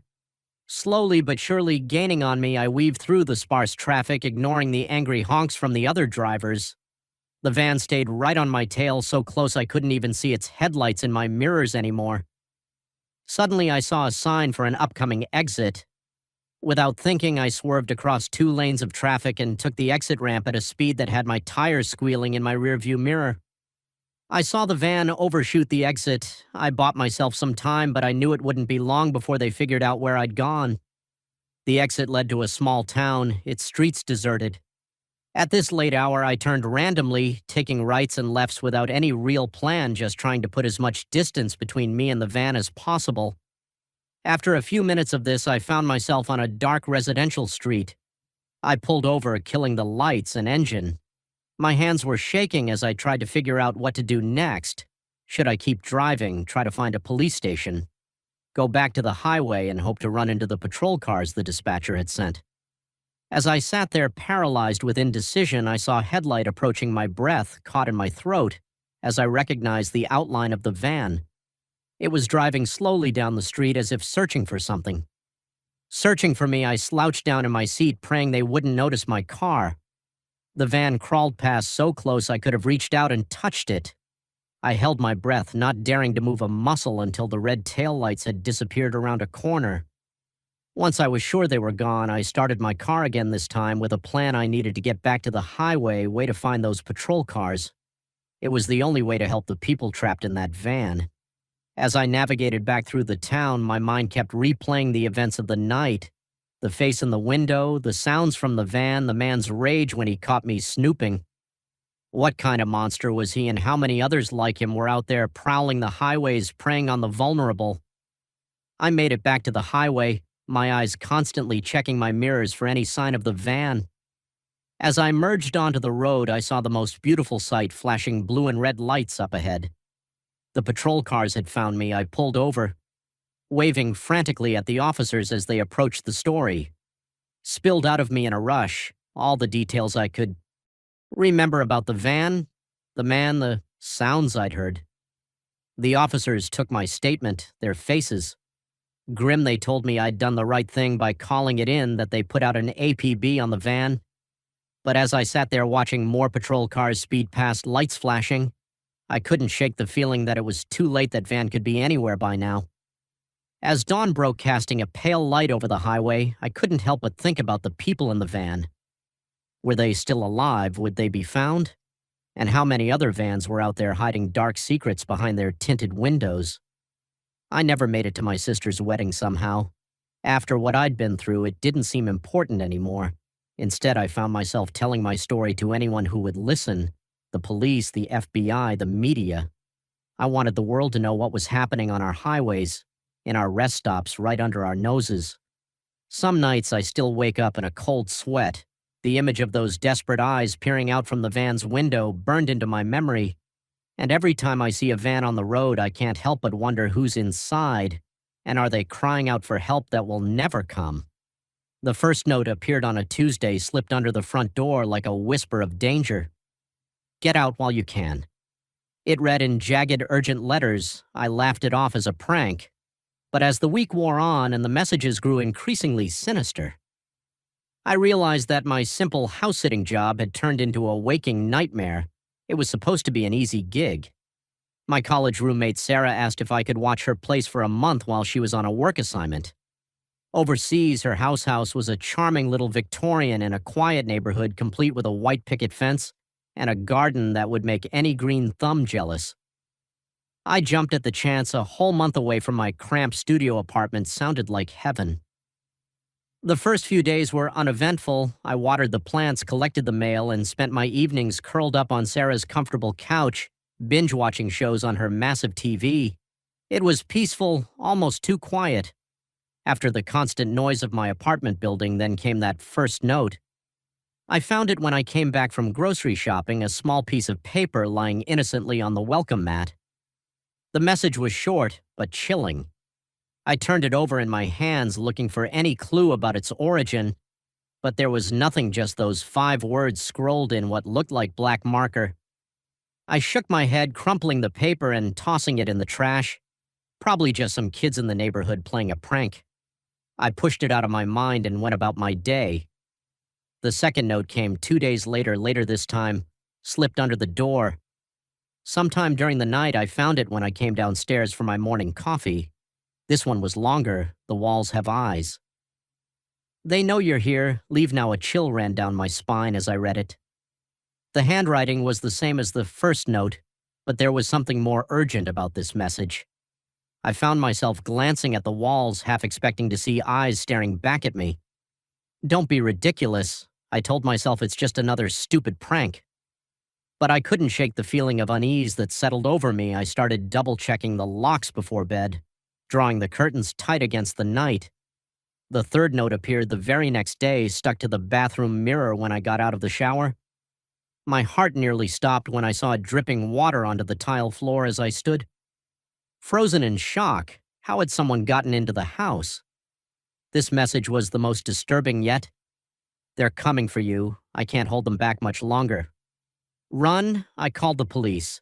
My hands shaking as I dialed the number. They came and took a report, but there were no signs of forced entry, no fingerprints on the notes. They suggested it might be kids in the neighborhood and promised to increase patrols in the area. I called Sarah next, wondering if she had any enemies, anyone who might want to scare her or me out of the house. But she was as baffled as I was, insisting that she had good relationships with all her neighbors. That night I barely slept. Every creak of the old house, every gust of wind outside had me sitting bolt upright in bed. My heart pounding, I kept the bedroom door locked, a chair propped under the handle for good measure. The fourth note was waiting for me in the morning, slipped under my bedroom door. Despite my precautions, 2 words written larger than the others filling the entire page. Too late I ran. I didn't even pack a bag. Just grabbed my phone and my keys and bolted out the front door in my pajamas. I drove aimlessly for hours, my mind racing. Who was leaving these notes? What did they mean, and why me? It was dark by the time I worked up the courage to go back to the house. I sat in my car for a long time, staring at the darkened windows, half expecting to see a shadowy figure watching me. Finally, taking a deep breath, I went inside. The house was quiet exactly. As I'd left it in my panicked flight, I did a thorough search, checking every room, every closet, even under the beds. Nothing seemed out of place, no new notes. I collapsed onto the couch, exhausted and confused. Maybe I was overreacting. Maybe this really was just an elaborate prank that had gone too far. That's when I heard it, a soft scratching sound coming from inside the walls. I froze, straining my ears. There it was again. Like something was moving within the very structure of the house. It seemed to be coming from everywhere and nowhere. At once, hello. I called out, my voice, shaky. Is someone there? The scratching stopped abruptly. The silence that followed was somehow worse than the noise had been. Then a whisper so faint I almost missed it. Help us. I scrambled off the couch, my heart pounding. Who's there? I demanded, trying to sound braver than I felt. Show yourself more. Whispers joined the first. A chorus of barely audible voices pleading for help. They seemed to be coming from the walls themselves. Growing louder with each passing second, I ran to the front door, yanking it open, ready to flee again. But I stopped short at the threshold. The street outside was wrong. The houses across the way were twisted, their shapes elongated and warped as if seen through funhouse mirrors. The sky above was a swirling mass of unnatural colors, and I could see things moving in it, things that defied description. I slammed the door shut, my breath coming in. Ragged gasps. This couldn't be real. I had to be dreaming. The whispers were all around me now, accompanied by that awful scratching sound. The walls seemed to pulse the wallpaper. Rippling like waves on water, a new note appeared, materializing out of thin air to flutter to the ground at my feet with trembling hands. I picked it up. We tried to warn you, it read. Now you're one of us. As I read those words, I felt a strange sensation, as if the very substance of my being was changing. I looked down at my hands and watched in horror as they began to fade, becoming translucent. I tried to scream, but no sound came out. I was becoming part of the house, my consciousness merging with the others trapped within its walls in my last moments of individuality. I understood the truth. This house was a trap, a living entity that lured in victims and absorbed them. Sarah, my friends, my family, they had never existed. They were fabrications, false memories implanted by the house to draw me in. How many others had fallen for this trick? How many souls were trapped here? Their essences used to feed this monstrous dwelling as my physical form dissolved completely. My awareness spread throughout the structure. I could feel the others now. Countless minds all linked together in a vast, horrifying network. And I knew that soon another unsuspecting victim would come. A new house sitter, perhaps, or a curious buyer attracted by the quaint Victorian on the quiet street. I wanted to warn them, to tell them to run while they still could, but all I could do was whisper my voice, joining the chorus of the damned trapped forever in this house of horrors. As my consciousness faded into the collective, one last thought echoed through what remained of my mind. I should have heeded the warnings. I should have gotten out while I still could. But now, like all the others, I was part of the house, and the house was always hungry for more. The moment I realized the car behind me wasn't just coincidentally going my way, but deliberately following my every move, I felt a chill that had nothing to do with the late-night air conditioning. What started as a routine drive home was about to become a terrifying game of cat and mouse through the darkened streets of a town I thought I knew. It had been a long day at work. One of those shifts that seemed to stretch on forever. By the time I clocked out, it was well past midnight. The parking lot was nearly empty, just a few cars belonging to the other night owls of the office. I remember yawning as I got into my car, thinking about nothing more than the leftover pizza waiting for me in the fridge and the soft embrace of my bed. The streets were quiet, the kind of stillness that only exists in the small hours of the morning. I was about halfway home when I first noticed the car. It was a dark sedan, nondescript in every way. I couldn't make out the driver, just a silhouette behind tinted windows. At first, I didn't think much of it. After all, there were only so many routes through town at this hour, but as I made turn after turn, the car stayed with me always, 3 or 4 lengths back, never getting closer, but never falling behind. Either a tendril of unease began to curl in my stomach. I decided to test my suspicion. Instead of taking my usual left towards home, I made a right. The car followed. I took another random turn again. It was right behind me. My heart started to rise. This couldn't be a coincidence. Someone was following me, but why my mind raced through possibilities. A robbery, some kind of sick game, or something even worse. I tried to stay calm, to think rationally. Maybe if I just drove to a well-lit public place, they'd give up and leave. I turned towards the 24-hour supermarket on Main Street. As I pulled into the parking lot, I glanced in my rearview mirror. The car had stopped at the entrance, idling. I could see the driver, now a man in a dark hoodie, his face obscured by the shadows. I parked near the front of the store under the bright lights. My hands were shaking as I cut the engine. I sat there for a moment trying to steady my breathing. When I looked up, my blood ran cold. The car was gone for a split second. I felt relief. Maybe I had imagined the whole thing. Maybe it was just paranoia born from too many late nights and too much true crime TV. Then I saw him. The man from the car, walking purposefully across the parking lot towards me. Panic surged through me. I fumbled with my keys trying to start the car again, but in my haste, I dropped them. By the time I retrieved them from under the seat, the man was at my window. He rapped on the glass with something metallic in the harsh fluorescent light of the parking lot. I saw it was a gun. "Open the door," he mouthed, gesturing with the weapon. My mind went blank with terror. This couldn't be happening. Not to me. Not here in this quiet town where nothing ever happened. With trembling hands, I locked the doors instead. The man's face contorted with anger. He raised the gun, aiming it at the window. I didn't think, I just acted. I jammed the key into the ignition and turned the engine, roared to life. I slammed the car into reverse, not even checking if anyone was behind me. The man leapt back. As I peeled out of the parking space, I heard a sharp crack, a gunshot. My rear window exploded in a shower of glass.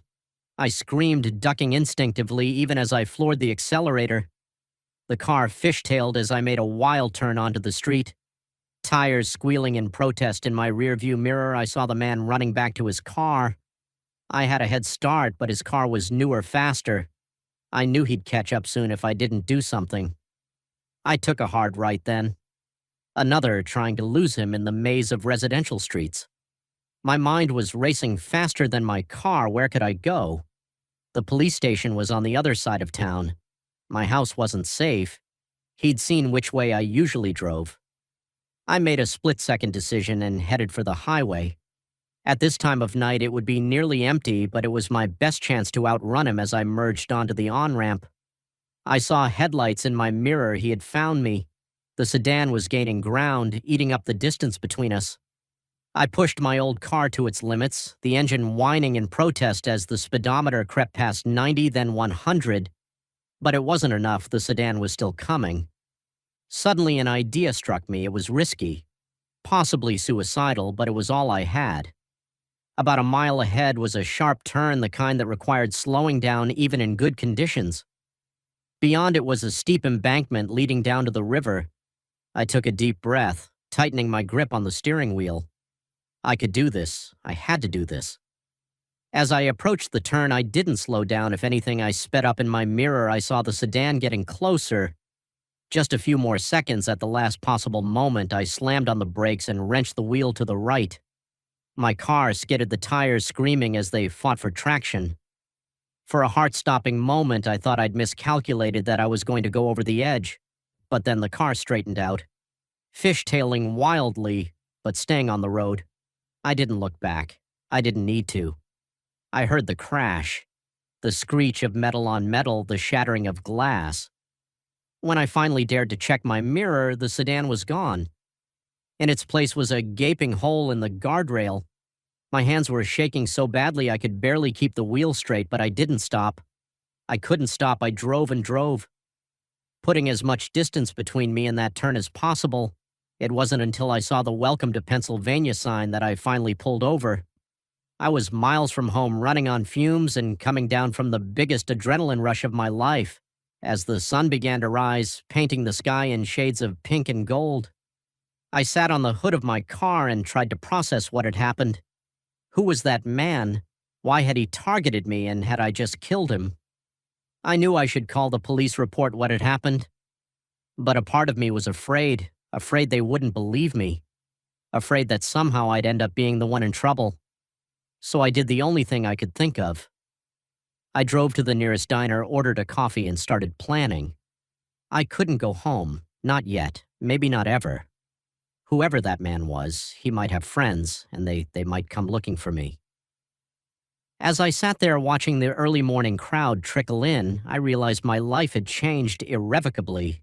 I was no longer just another office worker in a small town. I was a survivor, a fugitive, a killer. I didn't have answers, but I knew one thing for certain. I could never let my guard down again. Because out there on some dark and lonely road, there might be another car, another pursuer, another fight for survival. And next time, I might not be so lucky with hands that still trembled slightly. I pulled out a map. It was time to disappear. Time to become someone new. Someone who had never been chased down a midnight highway by a stranger with a gun. As I plotted my new course, I couldn't help but glance over my shoulder, checking the parking lot for any cars that didn't belong. Old habits die hard, I suppose, and some lessons once learned are impossible to forget. The waitress came by to refill my coffee, long night. She asking my disheveled appearance, I managed a weak smile. You have no idea. The moment I saw the empty sleeping bag where Jake should have been, I knew our camping trip had taken a terrifying turn. The early morning mist hung heavy in the air, obscuring the edges of our campsite, but there was no mistaking the fact that one of us was missing. And as I stood there heart-pounding, I couldn't shake the feeling that the strange lights we'd seen in the sky last night had something to do with it. It was supposed to be a fun adventure, just four friends looking for a thrill in the wilderness.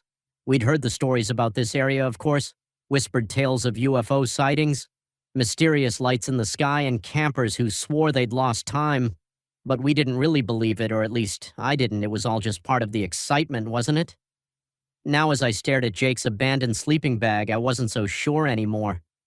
Guys, wake up! I hissed, nudging Sarah and Mike awake. Jake's gone. Sarah bolted upright, her eyes wide with panic. What do you mean gone? Mike was slower to wake, grumbling as he unzipped his sleeping bag. He probably just went to take a leak chill out.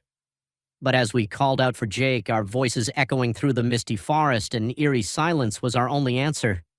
No birds chirping, no rustling of leaves, just an oppressive natural quiet that sent shivers down my spine.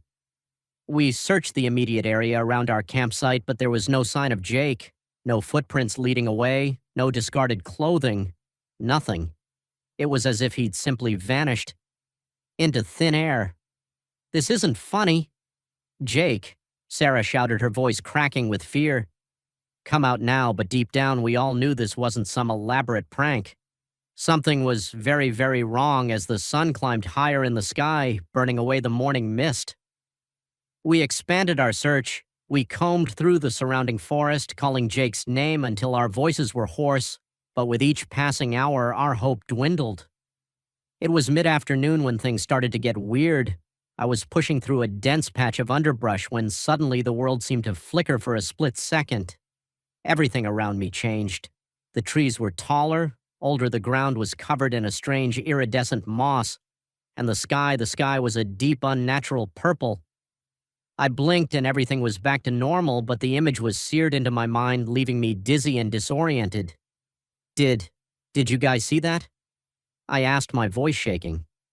Sarah and Mike looked at me, confusion etched on their faces. See, wasn't, Mike asked. I tried to explain, but the words sounded crazy even to my own ears. They exchanged worried glances, clearly thinking I was losing it, but I knew what I'd seen, and I had a sinking feeling that it was somehow connected to Jake's disappearance as the day wore on. Similar incidents began to plague all of us. Sarah swore she saw strange symbols carved into tree trunks only for them to vanish. When she looked again, Mike kept hearing whispers in a language he couldn't understand always. Just on the edge of his hearing, and me, I kept experiencing those flashes, those moments where reality seemed to shift each time. The alternate world I glimpsed became clearer, more vivid, and each time I felt a pull as if something was trying to draw me in. Night fell, and we were no closer to finding Jake, exhausted and terrified. We made our way back to the campsite. None of us wanted to admit it, but we were lost. The forest around us seemed different, unfamiliar. Had we wandered farther than we thought, or was something else at play? We huddled around the campfire, jumping at every snapping twig and rustling leaf. The sky above was clear, the stars impossibly bright.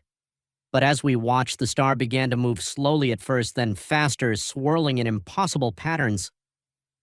"This can't be happening," Sarah whispered, clutching my arm so tight it hurt. "What's going on?" Before I could answer, a blinding light flooded our campsite. It was so bright, so all-encompassing that for a moment I thought I'd gone blind. I could hear Sarah and Mike screaming, but their voices sounded distant, muffled, and then as suddenly as it had appeared, the light was gone, but we weren't in our campsite anymore. We were somewhere else. The air was thick and heavy, filled with a strange sweet scent that made my head spin. The ground beneath our feet pulsed with an otherworldly energy, and all around us, tall, spindly figures moved in the shadows, their movements fluid and unnatural. "Welcome." A voice echoed in my mind, bypassing my ears entirely. "We've been waiting for you." One of the figures stepped forward, and I felt my heart stop. It was Jake, but not Jake. His eyes were too large, his skin pale and translucent when he smiled. His teeth were sharp and numerous. "Don't be afraid, not." Jake said, his voice unsettling mix of familiar and alien. "You're home now." I wanted to run, to scream, to wake up from this nightmare, but I couldn't move. My body felt heavy, unresponsive, and as I stood there paralyzed, I realized with growing horror that this was real. We hadn't just stumbled upon a UFO hot pot, we'd walked right into a trap the creatures four. I couldn't think of them as anything else, moved closer, their long fingers reaching out to touch us. Each touch sent jolts of electricity through my body, and with each jolt I felt myself changing. My perception shifted. My thoughts became clouded. I could see the same thing happening to Sarah and Mike. Their features were subtly altering, becoming more like Jake's, more like the creature around us. And the worst part, a small growing part of me was beginning to think that this was right, that we belonged here. Time lost all meaning. It could have been hours or days or years that we stood there being remade by these alien touches. Memories of our old lives began to fade, replaced by new ones. Memories of a world with purple skies and pulsing ground of ships that sailed between the stars. But just as I was about to lose myself completely, a small part of my mind rebelled. This wasn't right. This wasn't our world. We didn't belong here with every ounce of willpower I had left. I fought against the alien influence. I clung to memories of home, of my family, of who I really was. And slowly, painfully, I began to break free. "No," I shouted, my voice sounding strange and distorted. "This isn't real. Sarah, Mike, Jake, we have to get out of here." My words seemed to break whatever spell had been cast. Over us, Sarah and Mike's eyes cleared, confusion and fear replacing the placid acceptance that had been there moments before. Even Jake seemed to falter, a flicker of recognition passing over his alien features. The creatures hissed, their form shifting and writhing in anger. The world around us began to destabilize reality, bending and warping like a funhouse mirror. I grabbed Sarah and Mike's hands, reaching out to Jake with my free hand. "Come on," I yelled. "We're going home for a moment." Jake hesitated, then with a look of desperate hope, he grabbed my hand the moment our fingers touched. There was a flash of blinding light, a sensation of falling, and then we were back in our campsite, the normal Earth campsite. The sun was just beginning to rise. Birds were chirping, and a gentle breeze rustled through the trees. It was as if nothing had happened, but we knew better. The memories of our ordeal were already beginning to fade like a dream upon waking. But the fear, the sense of wrongness that lingered, and as we looked at each other, seeing the haunted look in each other's eyes, we knew that none of us would ever be the same. We packed up camp in silence, eager to put as much distance between us and this place as possible as we hiked back to our car. I couldn't shake the feeling that we were being watched, that somewhere just beyond the veil of our reality, those creatures were waiting for another chance to bring us home. We never spoke about what happened that night, How could we? Who would believe us? But sometimes when I look up at the night sky, I swear I can see the stars moving in those impossible patterns. And I wonder, with a mixture of fear and a strange unsettling longing, if they'll ever come back for us, because the truth is, a small part of me, a part I try to ignore, is hoping they will, is hoping. The moment I saw the doll's eyes move, I knew I had inherited more than just an antique dollhouse. A chill ran down my spine as I watched the tiny porcelain figure turn its head, its glass eyes fixing on me with an unsettling intensity. In that instant, I realized the stories my grandmother had told me weren't just fairy tales. They were warnings. I'd always been fascinated by the ornate Victorian dollhouse that sat in my grandmother's attic as a child. I'd spend hours playing with it, imagining the lives of the little dolls that inhabited its miniature rooms. Grandma would watch me with a mix of affection and concern, often muttering about how the house had a mind of its own when she passed away last month. I was surprised to find that she'd left the dollhouse to me, and her will along with it came a cryptic note. "Be careful, Emily, some toys aren't meant to be played with." I'd laughed it off at the time, chalking it up to my grandmother's flair for the dramatic. But now, as I stood in my living room watching a doll move on its own, that warning didn't seem so silly anymore. The dollhouse had seen better days. Years in the attic had left it dusty and faded.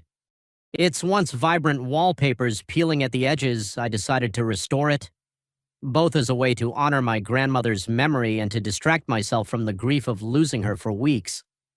I'd worked on it every evening after coming home from my job at the local library. I'd carefully replaced torn wallpaper, fixed tiny pieces of broken furniture, and even made new curtains for the windows. It was painstaking work, but I found it oddly soothing.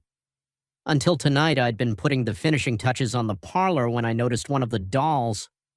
A lady in a blue dress was out of place. I could have sworn I'd left her in the bedroom upstairs, shrugging it off. I reached in to move her back. That's when she turned and looked at me.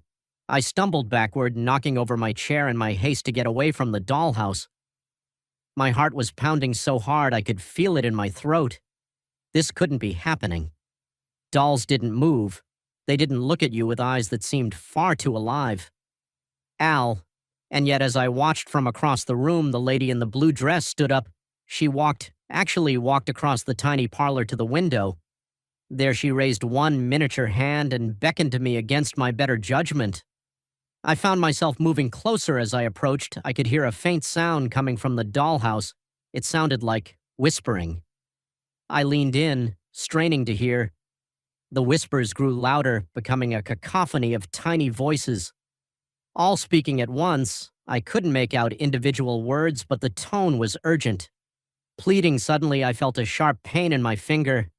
I jerked my hand back to find a small cut, a bead of blood welling up in my fascination. I'd accidentally caught my finger on a sharp edge of the dollhouse as I watched a drop of blood fell landing on the miniature carpet of the parlor the moment it touched the fabric. The whispers stopped and eerie silence fell over the room. Then slowly, impossibly, the dollhouse began to grow. Or was I shrinking? The room spun around me, the furniture growing to enormous proportions. I felt a sensation of falling, and suddenly I was standing in the parlor of the dollhouse, looking up at my own shocked face peering in through the window. Panic seized me. I ran to the window, pounding on the glass, screaming for help. But my voice came out as nothing more than a whisper lost in the vastness of the now giant room. "Beyond welcome home, Emily," a voice said behind me. I turned to see the lady in the blue dress, now my size, smiling at me, but it wasn't a kind smile. It was predatory, triumphant. "What's happening?" I gasped. "What is this place?" The lady's smile widened, showing too many teeth. "This is where we all end up eventually, all the women in your family. Your grandmother resisted for years, but in the end, even she succumbed." A chill ran through me as the implications of her words sank in. My grandmother. She's here. The lady nodded, gesturing to a door behind her. "Would you like to see her?" Before I could answer, the door swung open there. Sitting in a rocking chair was my grandmother, but not as I remembered her. This version of her was young, perhaps in her 20s, dressed in clothes from another era. "Grandma," I whispered. She looked up, her eyes widening in recognition, and then, Horror. Oh, Emily, no, not you two. I ran to her, wrapping my arms around her in a desperate hug. She felt real solid. This was no dream or hallucination. What's going on, Grandma? How do we get out of here? She pulled back her eyes. Sad we don't dear her this house. It's been in our family for generations. It takes us one by one. I had hoped by giving it to you, by warning you, you might break the cycle. But why, I asked, my mind real feeling. Why us? Why our family? The lady in the blue dress laughed a sound like breaking glass because your ancestor made a deal. Silly girl, a deal for wealth, for power. And this house, this is where she pays the price, where you all pay the price. I looked around the room, really seeing it for the first time. There were other dolls. No other women watching us. Some looked resigned, others angry, but all had the same haunted look in their eyes. There has to be a way out, I said. Desperation creeping into my voice. We can't just be trapped here forever. My grandmother shook her head. Many have tried, Emily, all have failed. But as she spoke, I noticed something on the mantelpiece above the fireplace. There was a tiny dollhouse, an exact replica of the one I'd inherited. And inside that dollhouse, I could see tiny figures moving. An idea began to form in my mind. If I could shrink to enter this dollhouse, could I shrink again? Could I go deeper? Find the source of this curse. I broke away from my grandmother, running to the mantelpiece behind me. I could hear the lady in the blue dress shouting, could feel the other women trying to grab me, but I was faster. I reached the tiny dollhouse and without hesitation pricked my finger on its sharp roof. A drop of blood fell, landing on its miniature lawn. The world spun again. I felt that sickening sensation of falling, of shrinking, when it stopped. I found myself standing in front of an even smaller dollhouse. I was getting closer. I could feel it again and again. I repeated the process each time the dollhouse grew smaller, the details becoming more intricate, more impossible. And each time I could feel a growing sense of wrongness, of evil. Finally, after what felt like an eternity of shrinking, I reached a dollhouse so small it was barely visible to the naked eye. But I knew somehow that this was it, the source of the curse. With a deep breath, I pricked my finger one last time. The world exploded into light and sound. I was falling faster than ever. Before tumbling through space and time, I saw flashes of my ancestors, of the woman who had made the original deal. I saw the entity she had bargained with, a thing of shadow and malice. And then suddenly I was back in my living room, full-sized and gasping for air. The dollhouse sat before me, innocent-looking and still, but now I knew its secret with shaking hands. I reached for my phone and dialed the number my grandmother had left me, the one I was only supposed to use in emergencies. A gruff voice answered on the first ring. "Emily, is it time it?" I swallowed hard, my eyes never leaving the dollhouse. "Yes," I said, "it's time. Bring the sage, the salt and the iron. We're ending this tonight." As I hung up, I could have sworn I heard a tiny scream of rage coming from the dollhouse, but I wasn't afraid anymore. I knew the truth now, and knowledge was power tonight. I would free my family from this curse, and tomorrow I would burn every dollhouse I could find, because now I knew some toys really aren't meant to be played with, and some inheritances are better left unclaimed.